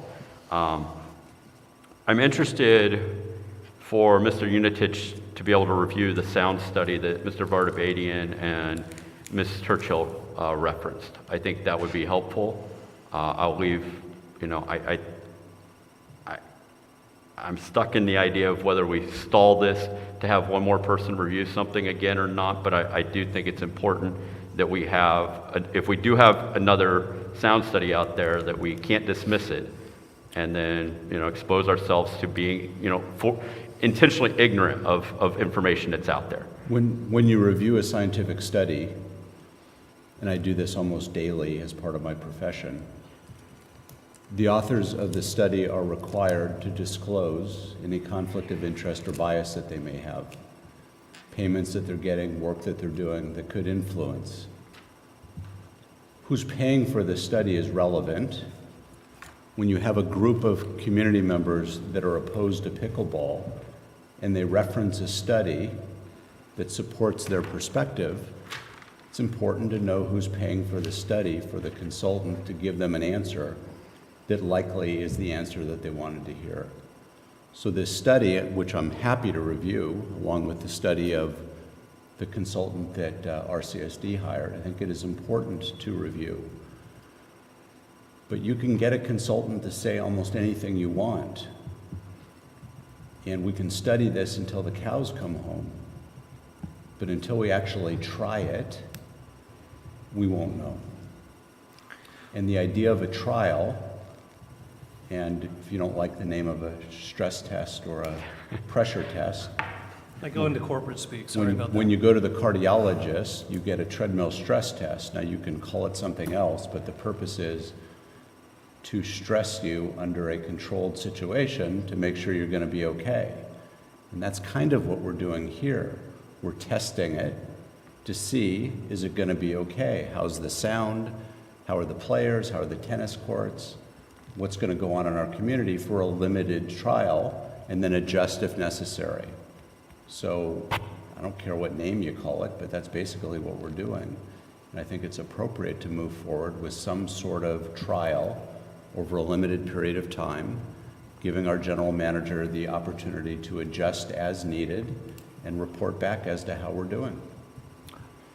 Director Barkey, one of the comments, or one thing I want to be clear on is, I don't think that they did a study. This is more of peer review, and they got a peer to review it. That could be. So I think that's where it is. I don't That's think right. they did a study per se. Right. It was more of a peer review that they Right. found an expert with 30 years, high credential, to look at the study, and he came back with concerns or holes or whatever, however you want to do it. So I don't think it was conducting of a new study.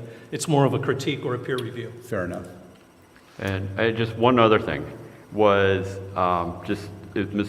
Fieldson mentioned the capital improvements at Rossmoor Park.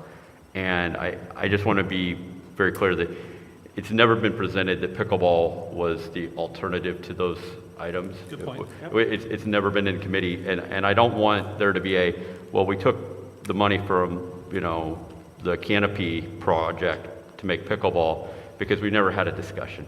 I'm sure if we had made that an agenda item, we might have had a different crowd show up to say, I want my canopy. I don't care about pickleball. I never cared about pickleball, but I want my canopy. So I would like for those discussions to be separate. I think the canopy project should go forward. The improvements we're going to make at Rossmoor Park need to be done. As Mr. Maynard says, if the pickleball pilot is successful and the revenues are what they project to be, then it's not a financial concern going forward. But I don't want it to be we had to go into our budget and get rid of the canopy project because we set up a pickleball program and we never really put it as alternatives to each other. Good point. Director Shade. Thank you. I appreciate all of your comments and input on this, and thank you guys for working diligently on this committee.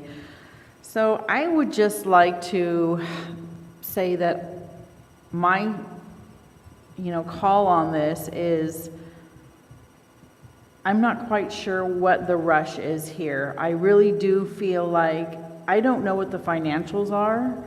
I don't know what I feel like we kind of are putting the cart before the horse, so to speak, because how do we not know? We don't have conduct rules, we don't have financials, we don't have liability issues, question answers on that. I have questions on that. I have impact issues with my whole job on this committee and on this board is ensuring Rossmoor, that Rossmoor community, the residents, that we're not doing anything to damage Rossmoor. Right now we're dealing with the Lamson project, the housing project, and we're dealing with e-bikers and crime that seem to be the forefront and a major issue. The pickleball is kind of overshadowing things because we do have a group out there that really does want it, but I feel like our major concern should be really the traffic, the safety, and what we're bringing in additional with the pickleball, because it's gonna come in with that. And we're already having an issue with traffic and safety in Rossmoor. So I want to ensure the residents that we're doing what's correct for Rossmoor. as a whole, safety-wise, traffic-wise, everything. So financially, I want to know what the financials are. I mean, do we just have a blank check for this? You know, the cost and how much? I'd like to have that reviewed. And I would just like to go over some of these types of things before we move forward with a stress test or whatever we want to call it, because I feel like these questions need to be answered before we do that. Well, let's see if they've been asked. So, what's this going to cost? The pilot program, what's the cost? The pilot program for the noise mitigation blankets is a maximum of $3,000. Okay. It's $1,000 a month or less. Okay, first month is $1,000, and then after that 45-day period, I would have to come back to the board and say, you know, we're renting 27 4x8 foot blankets, so we're going up 8 feet. If we do some sound studies that we would do on our own, we'd buy a small sound study element, and that is qualified, and we determine, oh, you know, it's a little noisy, or let's knock it down some more. Then we go up to 11 or 12 feet, and we wrap the rest.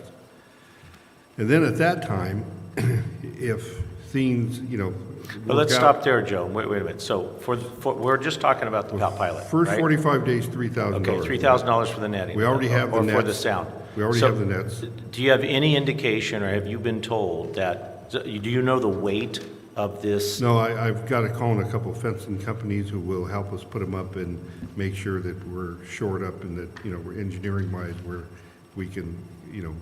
Because they hang on the chain link, Yeah, right? right. Okay. And certainly you're not going to put something up that No. you feel is going to fall down. We would make sure that they were checked out properly, yes. And installed properly. And then netting-wise, we already have the nets? We already have the nets. We'll use tape for the first, you know, trial run, and then the decision is made. But wait a minute. But that's just for the pilot Right. program, we got the nets. Okay, the questions about insurance or? We have insurance. Okay, the questions about code of conduct, I mean, what's the tennis, do we have a code of conduct for tennis? Same as tennis, there'll be the Okay. same code of conducts, and we will post, we have some code of conducts, if you will, around the park at the four corners, right? Okay. So I'll probably, because this is gonna be, you know, a little, I guess, more visible and a lot more issues might arise, we have extras, I'll bring one and put it right by the tennis courts. It's a code of conduct and ordinance for each alcohol, loud noise, that we will put right at the tennis courts. Do you anticipate problems that? Yes. Yes? I anticipate, to be quite frankly, you know, I'm not going to say if it's tennis or pickleball, I anticipate some conflicts that are already, I guess, in the works. People are, you know, going to be sensitive to this, and I can see some phone calls. I can see us going out there and having to mitigate some situations. I don't think it's going to come to the point where we have to call the sheriffs out, but yeah, I would probably step up at certain hours of the day, having staff there a little more. Okay. Okay. What were the other ones? Because I think, I mean, I know you're going down the line, I appreciate that. It's just, we've been talking about it since May, so I just want to make sure let's just ask the I just want questions. to play devil's advocate Sure. for a moment. And Let's let's do it. just say, hey, you know what? Let's do the trial. Let's do the stress test, Mm-hmm. whatever. We pass it, it's green lighted, you know, we move forward with the pickleball courts or whatever. We have a issue on our hands now that's come up in our area, and the community is just, the awareness is just starting to heat up on this. And that is the whole housing element. Agreed. So with that being, let's play devil's advocate, and we pass it, and we bring in the courts, and, you know, it's like, hey, everybody's cool and everybody's happy with it. What is the issue with the housing project?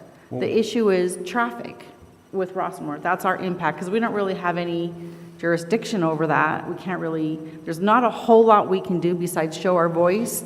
And the issue that we can bring up with them is the traffic situation. So that being said, I'm just trying to, not look at just today and pleasing now, but what's the future going to be like for Rossmoor? If we bring in the pickleball courts and we have to deal with this new housing project that we're going to bring in, and we're just impact. How much are we considering what this is doing to our neighborhood, and the traffic that it's going to bringing in is a major issue. Well, we can walk and chew gum. Doing pickleball doesn't mean we're not going to do traffic. We're not going to do traffic on Montecito. We're not going to do the policing of the trash and the street sweeping. I mean, we do all these things all the time. So right, but I'm just bringing saying, forward we need pickleball to, is what not we in do lieu now of- impacts the future of Rossmoor, so I want to make sure that we're diligent on what we do and how we do it, just to making sure that we're making the right choice for our neighborhood, and we're taking into consideration everything and all the elements, including the financials and how much it's costing us and all that kind of jazz. So it's just, I just want to make sure that we're being thoughtful and, thinking of the future of Rossmoor and the impact of our community. Yep. Joe, one of the questions you asked, I knew it was in here, I just had to dig and through that. On my Thank you. written, you have the electronic, I have the written. Mr. Mendoza took, if we just, and this is annually, and we're not doing annually, but putting perspective on it, that 6 hours to generate $36 a day per court, with those 3 courts ends up being $35,000 annually. It takes our tennis and pickleball together, if we did it, into a 95,000 plus. So when you hear about pickleball being the most popular, the this, the that, I was actually in a different board meeting today, and it came up, and I was just laughing and smirking that, tonight we're going to talk about it again. I think it's great, yeah. I think it's going to be revenue generation. I want to talk about more than just the bottom line, though. Yeah. I mean, it's the impact of everything. It's, the dollar financials, that's great. I'm concerned about that, but I'm just, if it, it's coming out in the win-win, great. But it's the entire package that I want to make sure that we are considering. Yeah, and I agree with you. I think there's been a lot of angst with this since April. There's not a rush. You and I just can't, well, there might be for the other board members who've been involved with it longer. Maybe so. So you and I are entering into our second or third meeting here, so it's a little sooner for us. But all this angst, I wish people would get more angst about the Lamson housing, about this, because I completely agree with you. The biggest issues of facing the quality of life of all of Rossmoor. Right, safety, And all the that fact stuff. that someone housing element actually pinpoints and talks about, oh, we got you covered with Rossmoor's parks. Right. That says we've got to Right. take some action They're on dumping it. it onto Rossmoor. So Parks. I am with you, and part of me is like, Yeah. let's let It's our a- seasoned staff It's a do concern. things, and let us, as a board, help out the community in areas that I think we really can help and show a little bit of unification on. Sounds good. So I think we've done a lot. I think we've slowed this way down. I think we've gathered the information. Again, certainly the folks that live around Rossmoor Park I don't think are ever going to want pickleball there. But I think that this plan of just doing a pilot program and seeing for ourselves, monitoring by staff, the parking problems that may or may not happen, the sound mitigation that may have to be improved or may not. I think that this is, again, it's almost going to be a year, and there are many, many residents that want to play pickleball. And they were here for several months coming to our meetings, as you know. And they don't come anymore because, honestly, the ones that I speak to, they don't want to be quoted in editorials in newspapers and stuff like that. So it's, they support pickleball. A lot of them do. They want to play pickleball. We slowed it way down. And I think it went to the committee. Again, so does the committee have a recommendation to the board? I thought we did. I thought we did too. Director Searles and I are, I don't want to say we're in disagreement. We're just, his memory is different than my memory. Okay. I believe that a pilot program makes sense. I believe taking on the noise mitigation makes sense. The idea of allowing our general manager to start and in 45 days give him the wherewithal and the responsibility to adjust in either direction of what needs to be adjusted, including how many courts, reduction of courts, addition of courts after 49 days. What the only thing is that he and I have a different memory of is how many days, because we both agreed that it would stop at 7 p.m. Yep. Aren't there minutes for of the meeting? Option 2 only had limited It's a hours. reference. There was never an option that had all day, or every day until 7 p.m. Yeah, but wait a minute. So Mr. Mendoza's initial pilot program that this board asked him to put together, I think in November or December, had limited days, right? But then the committee, and again, here's my committee members, the committee, that's where this pressure, stress, whatever you want to call it. It was pressure, those were my words. Okay, pressure. So there wasn't a consensus on let's pressurize this and do it every day or increase the days? Or I thought there was. Okay. I thought there was. All right. Like I said, I'm not in any disagreement. I think we just have different memories, and I don't see the notes of the meeting. I do know that it was until 7 p.m., so we can learn about ambient noise from 5 to 7. I do believe we had Sundays off, and I'm just going off memory because I don't have notes. And that's where I refer back to our general manager on the notes he took. We can make that decision with the general manager tonight. As a board, we can. Yes, we can. And again, We can define hours as a group, but he and I, Searles and I are in complete agreement. We just have a recollection of memory difference, that's all. okay. So do we have some consensus on moving forward with the pilot program? To move forward on the pilot program? Yeah, I think so. I don't know. The question is, what would the hours be? And I would defer to Joe to define that for us. Yeah, I think he's thumbing through looking for it right now. I apologize, I'd have to do a little more research, but my direction tonight was to look at making the courts pickleball only because of what I think President Marco asked me if I foresaw any conflicts. Yeah, at our meeting, we did discuss off days or tennis or different hours for tennis, but I just think that would be a conflict because of the mix and match. I would think we set certain hours for pickleball and close it at 7. I recommended 9 to 7. I would look at Saturday and Sundays, especially Sundays, maybe closing it down and opening it up at 1 o'clock to 7 o'clock. So shortening? Shortening, so people, can have their mornings.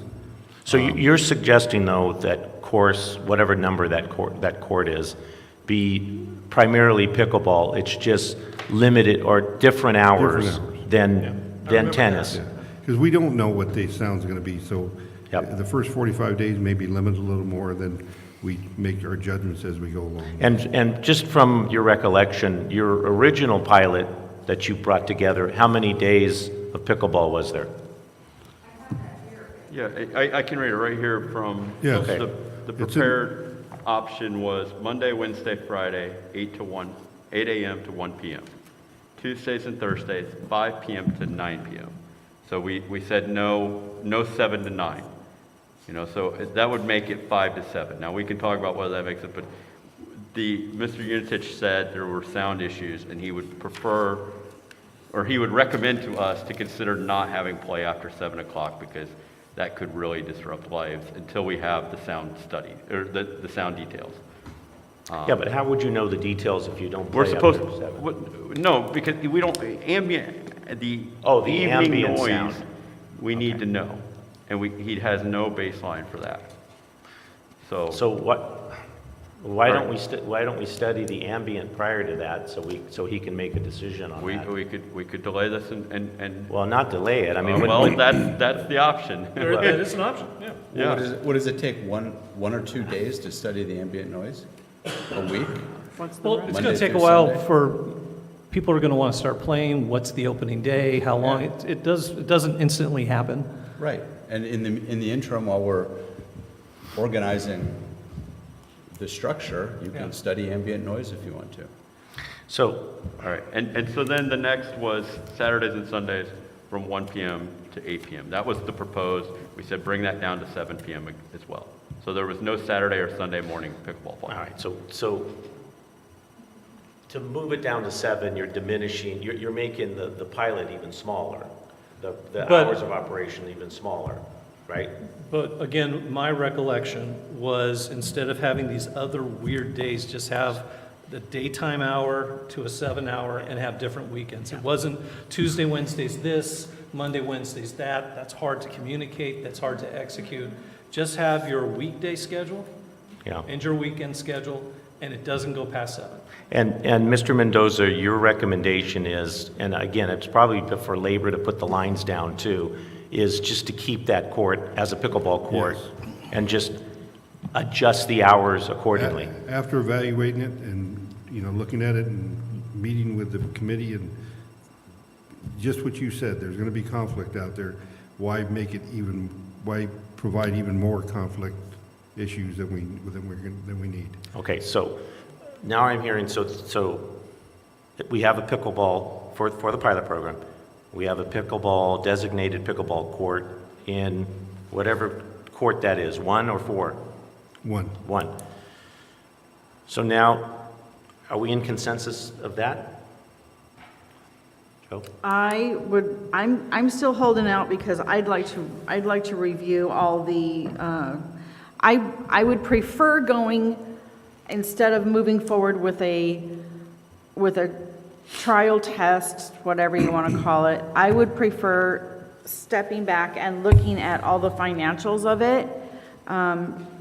There were questions that were brought up with, funds that are being used from the grant. I'd like to review all of this stuff. Do we have bids on how much things are going to cost us for everything that's going to, what kind of bids do we have on this? Are there any bids on it? On pickleball? On the trial? On the pilot. Okay. That's what I mean. It's just like, why move forward with it if we don't Because, have? no, the answer is because we do have the cost. So, again, Joe, go over the cost on just the pilot. Just for the pilot? Just for the pilot. You got the green light for the pilot. No matter what the hours, what are your hard costs? The trial pickleball would cost, for mitigation sound barriers, $3,000 max. Okay. And we might have some change in there for, if we had to upgrade the fencing and make it a little more secure. That'll be determined, but I don't see a big cost there. The other one is we already have the portable nets, and we have the tape, and we would tape the courts and put up the portable nets and take them down daily, put them up daily, and we would monitor the courts. We already have signage. So what more financial information do you need, Joe? And we're just talking about the pilot, not permanent. Yeah. We're just talking about a 90-day pilot. Right. Which we're going to rent the sound mitigation. And most likely, it's going to be a revenue generation, not an expense. Yeah, because you're going to have to sign up for it and pay $6 or what? And a reminder, it's residents only for reservations. Yep. I just have, I have reservations regarding the whole thing just because I feel like we're putting, we're gonna invest the whatever $3,000 it is into the pilot, and then where does that lead us to? Okay, well, now we've done that, but what kind of studies are we gonna get from there?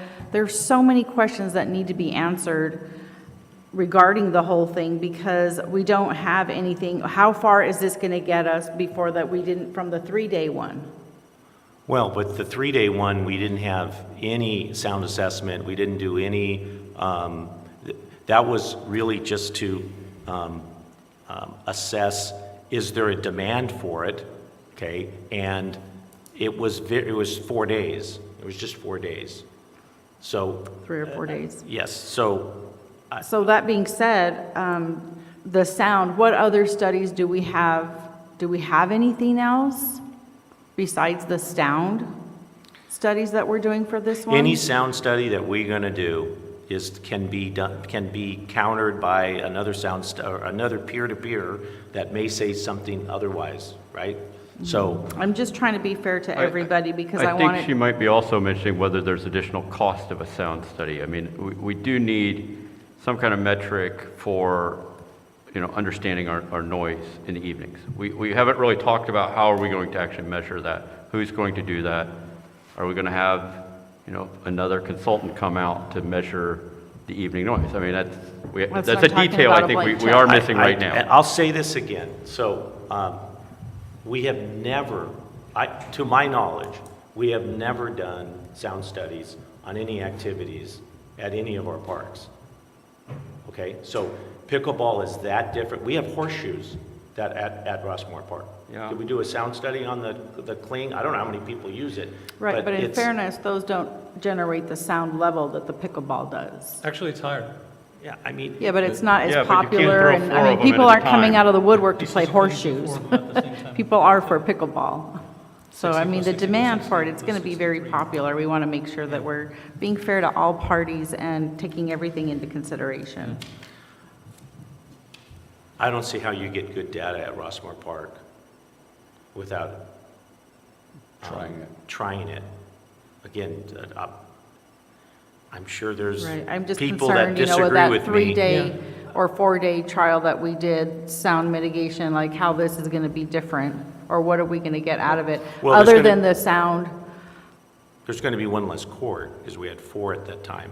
right. I had a parent that called me today, a dad that called me, and he was concerned because his daughter is a tennis, she's a tennis champ, and they're concerned about the scheduling and, what are they going to have to do, and are they going to have time, and this sort of thing. And he made a very valid point telling me that, that with tennis, the kids, they get lettered, they get scholarships, they get this, they get that. That's not the case with pickleball, which is true.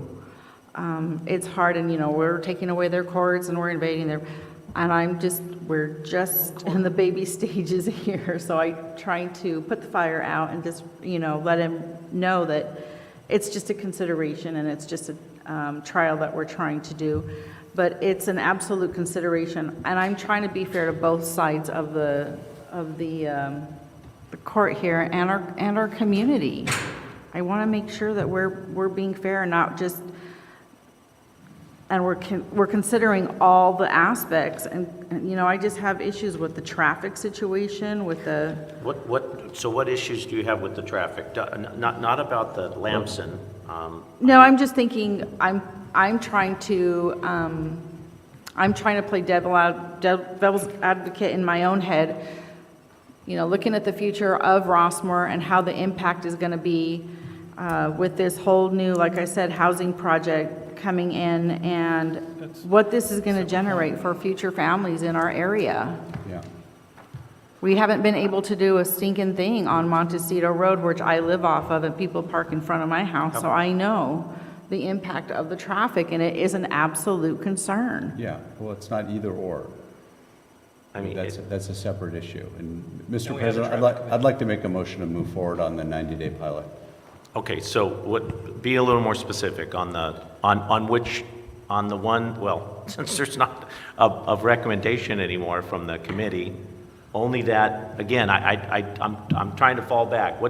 What's the, again, I don't mean to diminish, Director Barkey, your motion, but I want Specificity. Yes. So be more specific. I'd love for it to be a recommendation from the committee, but. That would be nice. Do we Well, have- I will do one. I'm not sure if he's going to vote for this because but the motion that I would make, and I am making officially, is that we move into a pilot program of 90 days where there is a 45-day measurement by our staff, where it has specific weekend hours that start midday, not mornings, and stop at 7.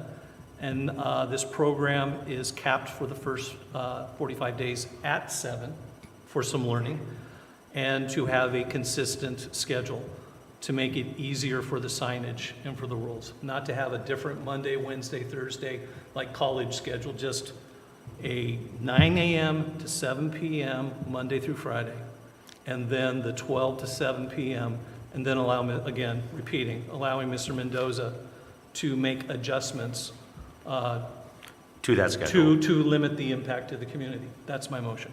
Okay, so It'd be great if you second that, by the way. I would offer a friendly amendment that it be, and I know you're going to disagree, but it would be Monday, Wednesday, Friday, 8 to 1, as we had discussed in the committee meeting, and then Tuesday, Thursdays, 1 to 7, which would be the same hours as Saturdays and Sundays, which we had also discussed in the committee. what's Saturday and Sundays?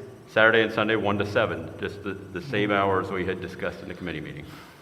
It's not more confusing to the community to try to Hey, remember? as Director Maynard said, it's just like a college schedule. We got a lot of college graduates in Rossmoor. I think we could handle multiple schedules. I mean, we have a street sweeping schedule, and we're working our way through that. We got multiple trash cans. I mean, we got a smart community. We can pull it off.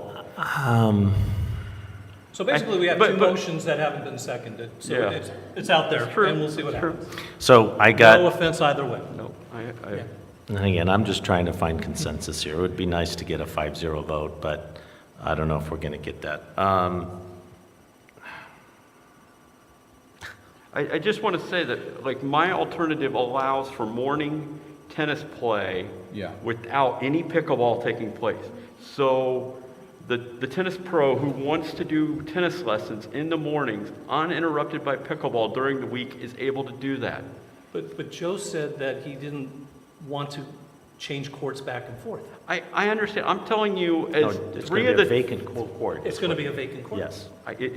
you can play tennis there, but you can't charge for it, which is what we discussed. We wouldn't charge for it, but I understand what Mr. Mendoza is saying. I'm saying we had input from our tennis pro saying it does impact the ability to teach when there's pickleball taking place. And I'm trying to keep this in a situation, as we tried all last year, that it would be a situation that would be okay for both tennis and pickleball.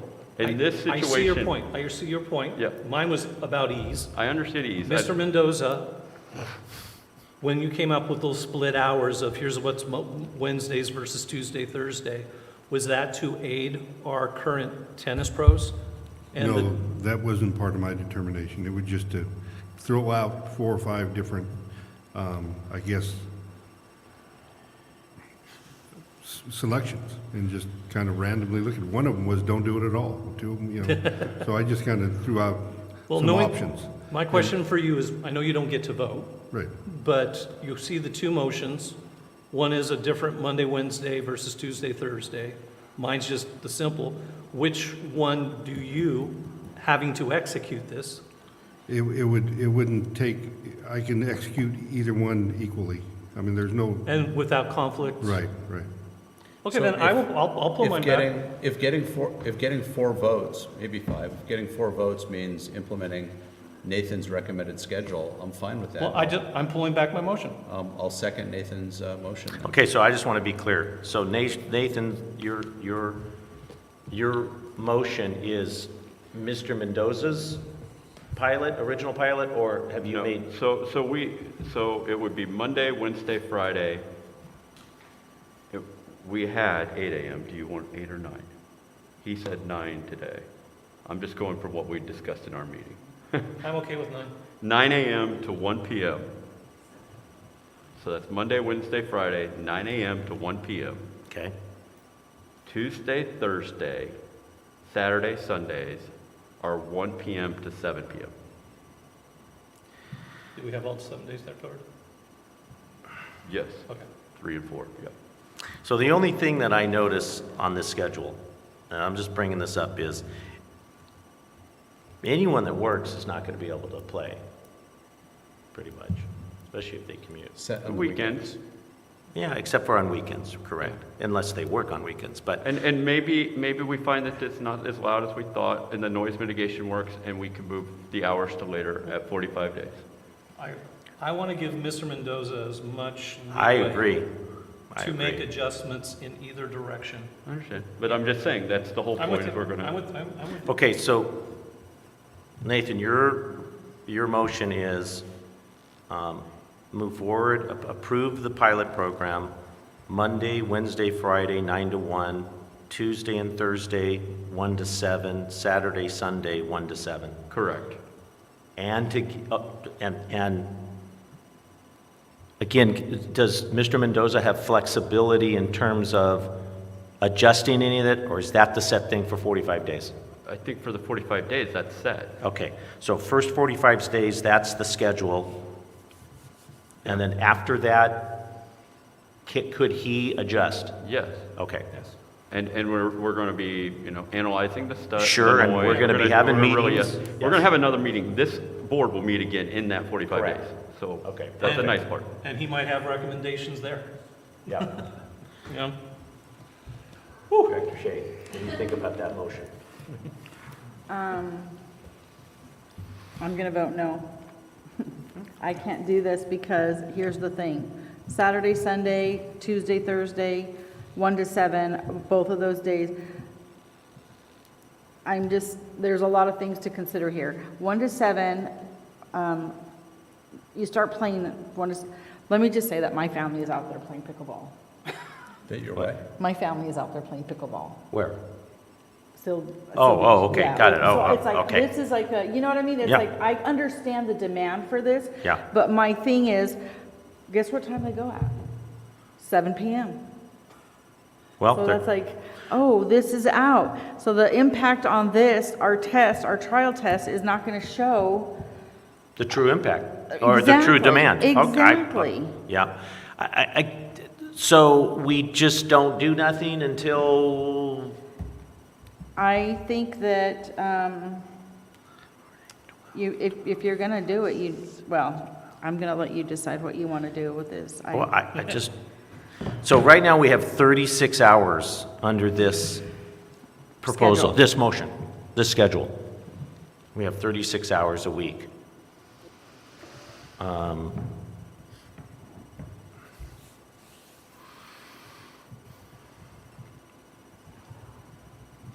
Is there any changes in this motion that would make you vote yes? At the present look the way it is right now, no. Okay, we have a motion and a second. Yep. So I'll do a roll call on this.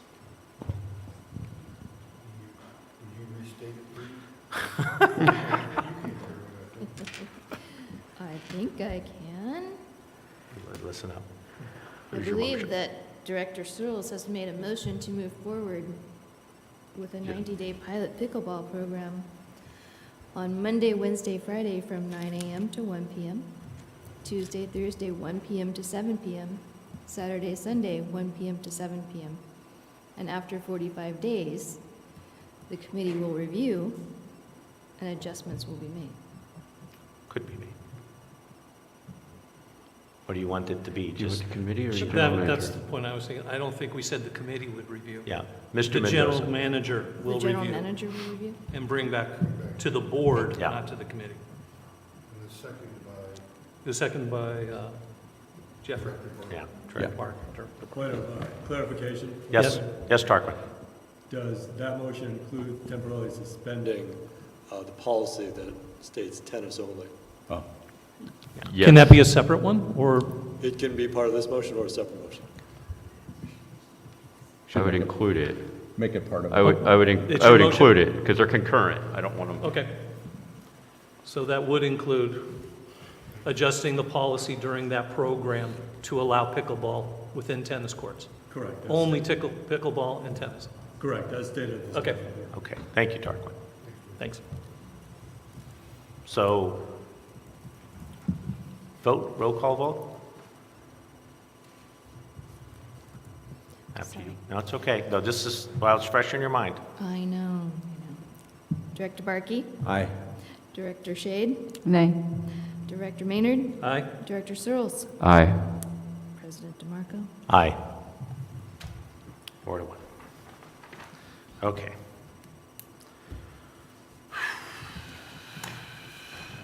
Okay, let's move on to, got the A2, A3, or H3, consideration forming an ad hoc committee to discuss the cities of Los Alamitos, Seal Beach, and County of Orange housing element. I asked Joe to add this, but Joe, go ahead and you can, unless you want me to. I'll take it real quick. Yep. President Merker, members of the board, the president had asked us to consider forming an ad hoc committee, and I believe earlier in the evening we heard testimony that there's going to be a meeting Thursday night from a nonprofit that has taken up this, I guess, cause. And the whole issue is the housing elements, Los Alamitos, Seal Beach, and I want to throw in the County of Orange, because we just recently found, and I have some literature that the County of Orange also had to put in housing element areas. And the housing element area the County of Orange placed to the state is the corner of Catella and Los Al Boulevard. The fish company, all that section in there, the Arco station, the church behind it, all that is up for consideration. Again, we don't know if it has any traction, but it is something we should be at least studying and making sure our residents know what's coming, if it comes. Was that county public works direct to the state? Yes. Or was it agreed by the supervisors and they approved it? I don't know that, but it's I've- part of the document. So let me jump in here. So let me just explain. So I want to form an ad hoc committee. I would like Director Maynard on it with me. I'd like to invite any grassroots, any organization that is fighting this cause or getting information to really disseminate out to our community. And that's what I'm worried about, is our community. The fact that some of these reports I'm hearing, I haven't seen the reports, haven't read the reports, are citing Rossmoor Park and maybe this park as, and I don't even know how they're articulated in the report, but that the impact to this high-density housing that was set, I believe, last year with a law that was passed, may impact our community. And I want a forum, a way to disseminate information to our community. So I would like to have the board's approval to put together this ad hoc. Our first meeting would coincide with what Maureen Waters brought up with that group, but it could be any group that is talking about any developments that are going to impact Rossmoor. So whether it's the shops, whether it's Lamson, and I know the Lamson project is where I'm hearing that they cite Rossmoor Park. So the plan is to take away a park, and they're citing our park as in their sphere. The go-to. What's that? The go-to. To go to, exactly. So Because they're going down just to 2 acres, Yeah. which is not enough for the amount Yeah. of people, but they say, no problem, because we've got parks in Rossmoor. And it's also to being offset. cited not just by the Lamson one, it's also being cited by the other ones as well. yeah. Yeah, the seal beach. So this, I really want to bring back to the board what is going on and allow the community a forum to discuss and report in an open setting at our facility. And the fact that it's an ad hoc, the fact that we don't have jurisdiction in this, but the impact to Rossmoor can possibly be felt. Very similar to our traffic ad hoc, and certainly similar to when the shops wanted to develop with the fitness center. I'll second your motion to make that committee. Okay. If I may wrap this up. I just wanted to be full disclosure and full explanation.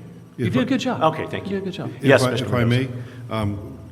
may, President DeMarco asked me to do this report. I immediately called Tarquin, and Tarquin, I can also ask him to chime in here, but basically, you have the authority to form an ad hoc committee. I know I do. But because of the Brown Act, we thought, and because of the timing of this, because it's a rush, we're going to have to post this tomorrow morning. We need to do a 24-hour notice. And Tarquin's, I guess, guided us to put this on the agenda to make sure we were as transparent as possible. Did you want to add to that at all? No, Mr. Mendoza is correct. In addition is the fact that while this is not typically within the board's jurisdiction, I think obviously as can be articulated by the board, the revisions of the housing element, both in Seal Beach and in the County of Orange, may have an impact on the district itself as well as the district parks. So I believe that can be self-evident, but this is a decision that, in my opinion, would be best made by the board. Yep. Okay, so do we need a motion? Yes. Mr. Barkey just made one, and I'll second. Okay. Mr. Barkey, So or Director Barkey. any questions? I just would caution to not get involved like the LA Fitness situation, where we take a side that ends up being against our now interests. So, I mean, I think you're sitting on the traffic committee, you're well aware that burning that relationship was really difficult and continues to be difficult for us. So I just caution the committee to, keep that in mind, that there's really, a long-term relationship here, and I respect that you will observe that. So Thank you, Director Searles. I would say that the main purpose is to allow the community discussion and to gather information. Right. I am in the dark on a lot of these things, and certainly Director Maynard and I will come back and report to the board, and hopefully with some substantive information that we gather from having these meetings. Yeah. But certainly, I hear you loud and clear. Yeah. The only other item I'd add is, I think it's great that we offer our facilities to make this available. Yeah, that's it. But we do need to control the amount of resources we use, that we don't overburden Mr. Mendoza. Certainly, and I will be very cognizant of that. And I think that I've already talked to Mr. Mendoza. It's pretty much setting up like we do here. And right, if it's going to be a larger gathering, if it's going to be a small, we may just use a room. So it all depends on the meeting. I know that they plan on, or again, now that this has been, did we vote on it yet? No. No. Okay. Let's vote on it. Then I can talk some more. Okay. So all those in favor say aye. Aye. Aye. Opposed? Okay, passes. So. There is a important meeting at Los Al City Council on the 21st, so I know that there is, I would like to see our residents be informed on the information that is happening with this high-capacity housing on Lamson and other places, just like Joe's mentioned. So it's not just the folks that Maureen Waters spoke of, but I would say if there's any factions that come up that want to speak of this, that might shed some light on the impact to our community and what's going on how we can minimize the impact, I would invite them to reach out to Mr. Mendoza, and they will certainly be invited to again, it's open to the public, so anyone can come. So with that, I think that's our last. Mr. Mendoza, General Manager items. Thank you, President DeMarco. Members of the board, I would just want to quickly go over that we did discuss the traffic safety issue and the signage regarding street sweeping, and that's still a process. I would hope, and I'm on the phone almost daily trying to get this pushed, and I would hope to have it done by April 1st. That's my goal. So they were, sorry, Mr. Mendoza, so everyone was adamant on getting these signs up. Yeah, but they're backed up, and, you know, they're doing a study on where the signs should go in those areas right now, and what portion of that, you know, I guess, street, and, well, how, you know, how it'll look as far So as- they've already put in 3/4, and now they're doing a study? Yeah, for those two other areas. So they'll get it done, I'm pushing, and they have the signage, they just need the manpower to get it done. Since you're here more than Captain Knudsen, nothing against Captain Knudsen here, but do you find that people adhere to the street sweeping parking? For the most part, yes. Okay. And there are some situations, I'm working on one right now, where a neighbor isn't being friendly to the other neighbor, and it just, you know, knows they're not getting a ticket, and he blatantly Yep. parking there. Yeah. I'm knocking on the door and saying, you know, Yeah, please. thank you. That type of thing. Thank you, okay. So,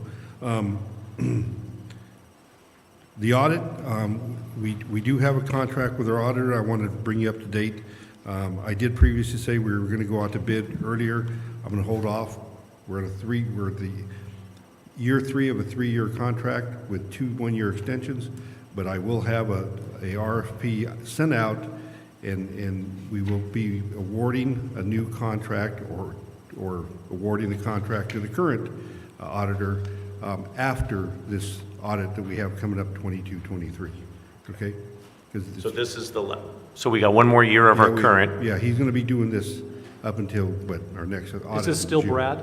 Yes. This is still, Yeah. Okay. and you're putting out bids, does that exclude them from the No, bid? not at all. Okay, so you're just keeping everyone honest for the bid? Right. Because Rams has been with us for Yeah, they're excellent. 15, So, yeah, 20 yeah. years, so.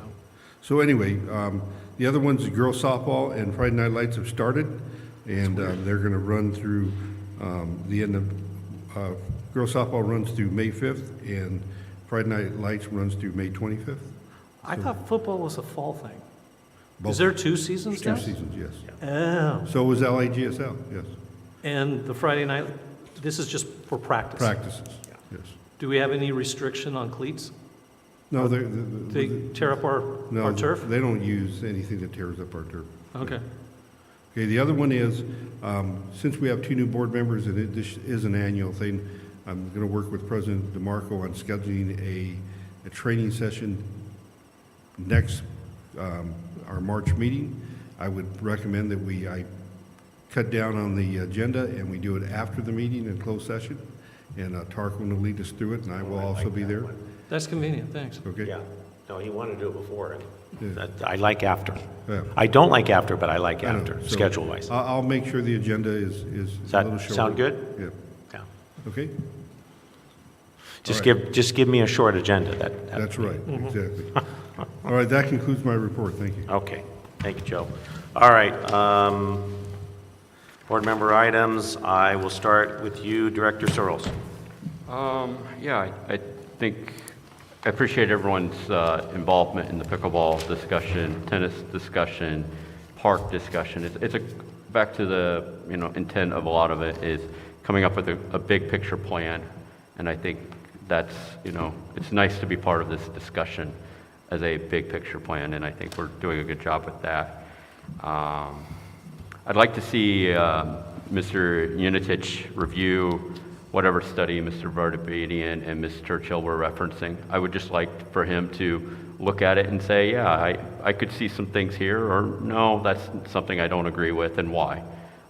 He was extremely helpful in our committee meeting, and I think it would be great if he's providing us the sound mitigation. He's got an interest in improving why it works. And so I hope Mr. Mendoza can forward that to him. I saw in the consent agenda about the farmers market and having costs for entertainment and saying that'd be offset by sponsorships, which made me think that maybe we should be thinking about the idea that there would be sponsorships for the farmers market instead of after the fact. So maybe seeing if there are any groups that would like to help sponsor the farmers market so that could cover entertainment, the staff, whatever those costs are that we have for the farmer's market. Maybe it could be offset by sponsorships. And yeah, I just look forward to the pickleball study and, seeing what parking is like, seeing what the sound is really like, cooperation with the code of conduct. I think we will be pleasantly surprised. Well, I don't think I will be surprised, but I think some people will be pleasantly surprised that people don't go out of their way to be difficult. I think we're going to have much more cooperation than is said. And so I'm looking forward to that. I want to, it's just going to be nice to have some information and know how much does it cost. This is what the fence costs. This is structurally it's going to cost this. We're going to get a lot of information. I appreciate that. And so I look forward to seeing how this goes. I think that's all I have. So thank you. All right, thank you. Director Maynard? Yes. First is a question for Joe. This Monday is President's Day, so the whole parking for street sweeping, does Monday become Tuesday and then Tuesday become Wednesday? How does, and then Monday becomes Wednesday? Okay, so this is a public service announcement for all who are watching. Monday, you do not have to worry about where you park because of the federal holiday. Please remember on Wednesday to park on the other side of the street, especially if you want to have a nice clean sidewalk or driveway there. This Thursday, protectourcommunity.org. That is the grassroots movement of Rossmoor, Seal Beach, and Garden Grove, and Los Al citizens. Their meeting is at 7 p.m., so why not come out to the farmer's market first, pick up some goodies, then go to that meeting so we can hear what they're planning. I do know that I am glad we have a task force, because this is a nonprofit who actually wants to raise money, possibly to do legal defense, et cetera. I'm glad that they don't have to spend money on resources like rooms where we can support them. So that's all I have. One last comment is, I doubt I'll be playing pickleball, but I am a tennis player, and I want to go see if it affects my game. Not that I really have that great of a game, but it is something I enjoy. So I will go out there. And then lastly, I want to give you a report from Tiger Tail that on my block on Mondays, you can look all the way down. On Tuesdays, you can look. My block is very compliant to the street sweeping. Wow. So I could give a report card on my block, A+. That's great. Yeah. So I think, Mr. Mendoza, do they observe a holiday for President's Day? No, and I will make sure I clarify They that, don't? and I will put it, no, not on President's Day. So they will be coming on They Monday. will be coming on Monday, and I will make sure we get that out to Thanks for everybody. clarification. Yeah, Okay. and sorry, so I was going to say, It is I clarification. jotted it down, but since Director Maynard, can we post that Oh, yes. several times, Carolyn, on our social media? Tell your friends, You know, tell your neighbors. Schedule it like maybe Sunday night? Yes. Okay, great. Good question. It is, yeah. Thank you. And it's been posted, so. No, I know, yeah, I know. okay. I'm just, But we'll make sure. okay. But you guys also have an email push, right? Yes. Send out that email reminder on program it to go out on Sunday as a reminder. With the federal holiday, you still have street sweeping. Right. Yeah. Please park on the appropriate street or side of the street. Director Shea. Okay, all right, so, a couple things. I'm just curious, next week we have our committee meeting and on the capital improvements plan. I'm new to the board, can I get a copy of that? Like, where is that? Your CIP meeting? Yes. There will be an agenda and a report prior to the meeting that you'll. When is that meeting, Joe? We're trying to schedule it, we were going to talk to you both after. It's the 21st, we're looking at the evening. Yes, It's 6:30? you and Director Shade is on that committee. Yeah, I'd like to review that, if it's possible, get a copy of it, just because that helps me answer a lot of questions in my head, because I'm just trying to, get a heads up on that type. So she can get me a copy, or? We will get your report, yes. You get me. 21st, do we Thank have, you. are there other dates that are available? That one's going to be tough for me. Can we do it on Wednesday instead, or even Thursday? Or Thursday, we have a meeting here, the Peacock. She sent out No, a, that's- she sent out that's in 2 a, days. she sent out a It's text this and an Thursday. This email with a couple of dates. I think it was the 21st and the 22nd, was that, Carolyn? Yeah, it's on. I'm good on 22. Can you do You're good, 22? yeah, I can bounce. Okay. I can bounce. It's right here, right? 6:30? Sure. Yeah, okay. Yeah, I'm totally flexible, so I can bounce that to the 22nd if that works better for everybody. On that note, I thank you for doing 6:30? that. 6:30 PM. I appreciate you guys letting me just vent about the whole pickleball deal. Honestly, there's just a lot of questions in my head that I would like, and concerns more so even than questions regarding the whole thing. And it's just because I've had an onslaught of people hammering me on it, and I'm just trying to be fair and get all the concerns met. With that, the trial schedule 1 to 7, I'd like to see if maybe you can amend that to maybe 1 week, 1 to 7, 1 week till 9, 1 Yep. week till... Motion second Done, and done, passed. done. Done. I would say, just to answer your question, so after 45 days, we can Then- look into that. Right, that's kind of what I had here, Okay. okay. All right, it is what it is, kind of on that thing. That's it for me. Thank you for hearing me out, I appreciate it. No problem. Director Barkey. Pickles are a fermented vegetable and are very good for gut health. Pickleball, I think, will be very good for Rossmoor. It's unfortunate that we couldn't get consensus, but I think we've done pretty good considering where we came from and unfortunately, the contentious nature that this created. Looking forward to this being implemented and to get some feedback. I think it's going to be a good thing. I think pickleball folks that are against it are going to be surprised how well it goes off, and hopefully the pickleball fans will celebrate and keep pickleball in Rossmoor and make it a good thing. I do think we need to continue to press the Sheriff's Department.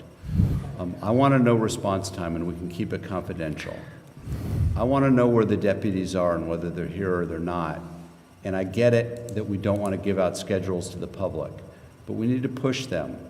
The data is there, they just don't collect it in the way that we want, but we need to ask for it to be collected. We need to get Captain Knutson to specifically make that request, to get us monthly response time. And we'll keep it confidential, we don't have to disclose it, but we should know, because I think buried in that response time is going to be information as to, are there deputies here or are they not there? And I suspect they're not here as often as we would like.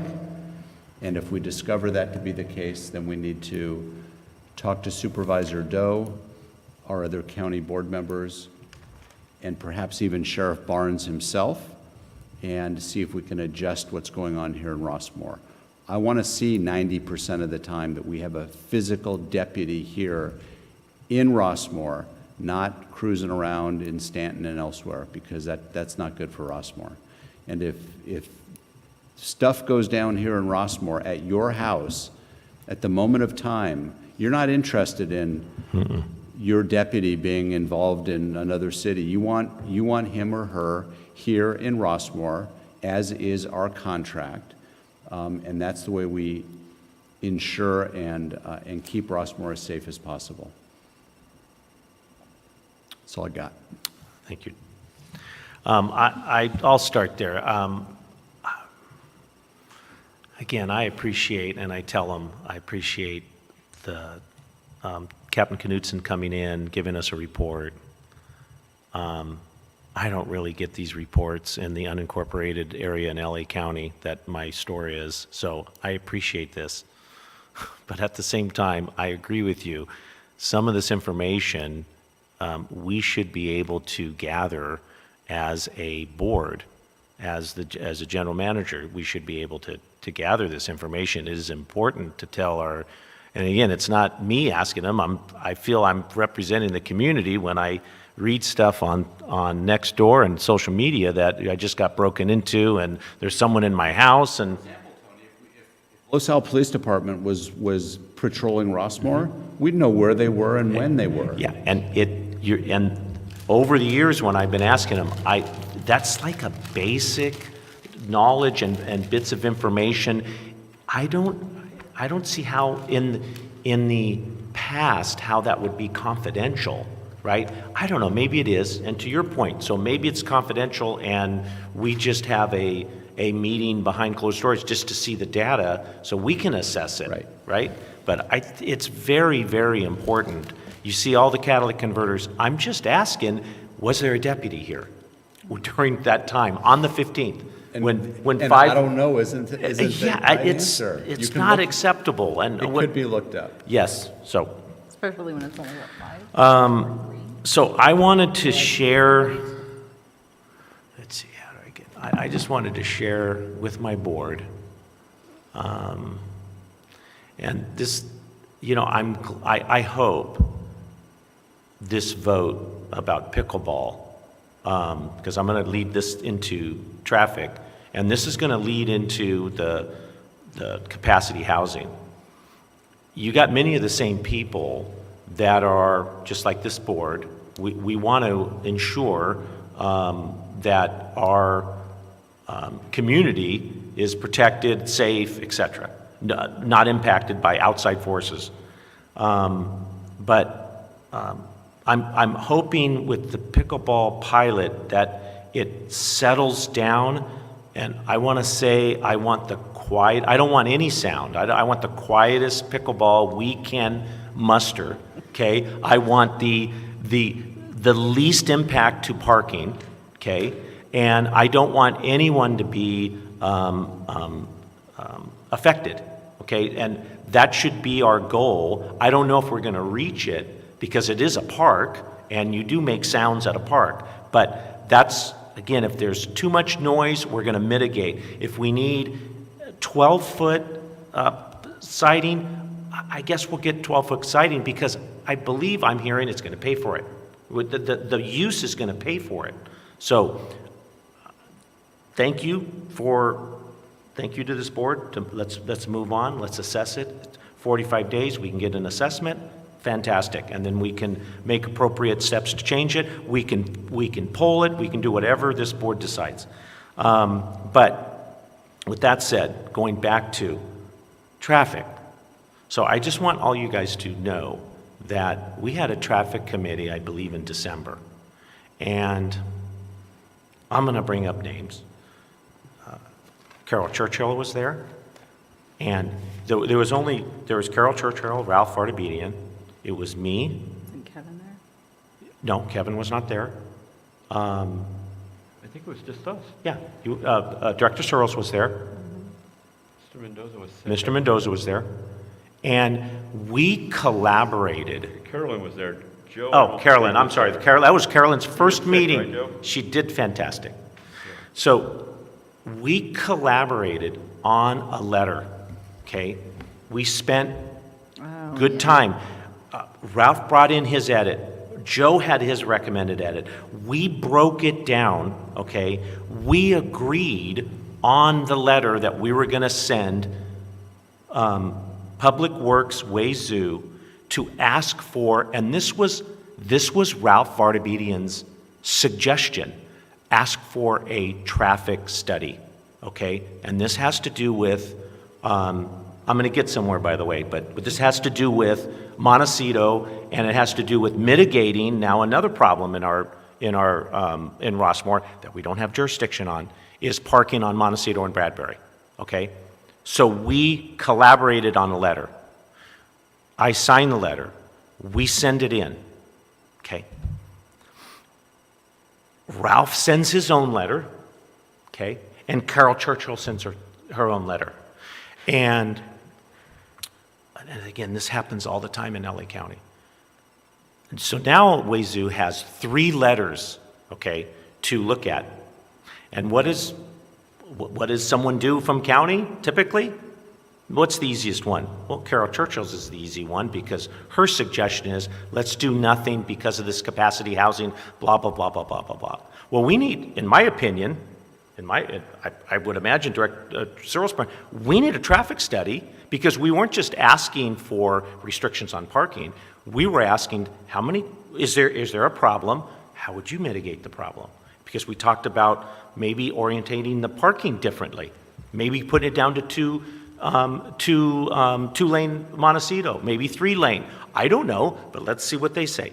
So, but this is, I don't like this. It irritates me, and it's not good for our community when we as a board we have a committee, we bring people in and give them say, collaboration, and then they go do whatever they want. And it hinders this board's effectiveness.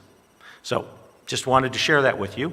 I wanted to share it so when you guys are out talking with them, okay, or their groups, just like with this capacity thing. So we're going to have a meeting. And I'm going to bring it up too. Are there people going to go rogue on this, or is there going to be a consensus on what to do? I don't know, but certainly in our traffic committee now, there's no real consensus. Now Wazoo's got, I'm going to choose to do this. Am I missing anything, Mr. Mendoza? So I wanted to share that with you guys. Carolyn, I would suggest, and I think you do it already, okay, but dates, and you guys saw on, I don't know what page it is, but they put a schedule. So if you can't make these dates, and by the way, Director Maynard, we got budget Wednesdays and on these 2 dates. I saw that. Okay, good. So feel free to text the director, because I love texts much better than I love these emails. So text. Text is Do we all agree or no? Okay, No, text great. me to check my email. Yeah, okay, Somebody to exactly. respond I like that with too. text when you don't Yes. email them. All right, And it does that, so. and then the thing on, Carolyn, the thing on social media, we need to, and again, I know you're doing it, just, if you feel we're deficient in any way, okay, please, and you too, Joe, if we need to do something to get out in front and disseminate quickly information, and we don't have what we need, please let us know. To give you an update. Okay. Poor Carolyn doesn't know that she's on the agenda for March to give you an update on social media. Okay. I spoke too soon. But we have made some inroads, and she has some skills in this area. Okay. And we have a USC undergrad working on it with her, and Great. an intern. And so we're working towards upgrading our website. Okay. We're posting social media more frequently and a lot nicer than we've ever Good. done before, I believe. And I'm getting out of the way. I mean, Good, 'cause okay. she Not knows good more. that you're getting out of the way, Joe, but Yeah. maybe, yeah, that's great. Okay, look forward to that report next month. I thought it was a good suggestion by Ms. Churchill about if Los Al does have a e-bike program, Joe, you know, we might, I mean, if they've already got a program, I don't know how that's going to affect us, but I mean, at the end of the day, if the CHP is the only one, and again, this was to Captain Knudsen, and there was a good question that I forget who asked but if your deputy sees someone riding 30 miles on an e-bike without a helmet, they're going to do something, right? And he should kind of have those, is that happening? He should kind of know if his deputies are doing that. He should also tell the deputies in Rossmoor that this is an issue of ours, and all of the deputies that are here know that this is an issue with this board and the community, that the e-bike, our kids riding the e-bikes is at times very dangerous, and we are very concerned about that. So, again, So I can kind of speak Go to ahead. that a little bit, only because I know what's going on with the e-bike situation. There is a school program that's going on. I heard about that. And the Los Al PD is working with the school in conjunction with that, which is fabulous. And our bike lady, Miss Nia Hartman, who is also chiming in with that and starting up an education program. She is a certified, I can't even tell you what it is, but she's, Bike educator. she is. I know. She is. So, I mean, and that is like something. I didn't even know that was a thing, but apparently it is. And you do have to be certified. There are a lot of things that you have to know about riding bikes and stuff. And so she's participating in that. And so that's something that we could just jump on board with and say, hey, what do you need? What do you, I mean, facilities. Yep. Offer the time, the, you know. the Certainly location. partner it with other, Yes, other. 100%, right here Yep. in our park. If I may, I go to coffee with Dr. Pulver Okay. frequently, and that was one of our major topics a few months back. He's totally involved in this, and he's totally invested, and I don't know how we would get involved because they've made this arrangement with Los Al PD. We don't have a PD, right? Yeah. So these kids are our kids. They're going to their school, so they have to get certified in order to ride their bikes to school. Yeah. So it does affect us, and we are involved in it. And, you know, we are invested in it because it ends up being a benefit to us because these kids have had to go through this certification. It's a win-win. I think, We though. could provide a location. One thing, though, that we learned from the traffic committee and who was it? Who was it that came to our traffic committee? The 3 E's, right? So you can have the education, you can have engineering, but you need enforcement too, right? So you need all 3 legs. So again, it's the more we talk about it, I think the better it resonates. Certainly if, again, we don't have CHP here enough. I would like to know how much time CHP spends in Rossmoor. It's probably not that much, right? It's very little. They don't have the manpower, and I think they came up and told you that, yeah. Yeah. They On the didn't- whole, like, on Captain Knutson's point of education on his deputies, as far as the type of e-bikes that they are riding, he's absolutely right, and something that I learned in the past couple of months regarding the e-bike situation, and it's, you know, what they're powered with is basically what it comes down to. How they're powered and what they're powered with, what their abilities are, what's the speed that they can reach. There's several different levels, and that is where the issue comes in with issuing citations for the kids. Yeah, and I'm not really, I mean, And certainly. it's educating. But no, you don't have to get the ticket book out and write the ticket. No, I totally you know, agree. and I don't- I mean, I don't think you I can just don't- overlook it and just dismiss it. There's no Yeah, question. but I mean, just the interaction.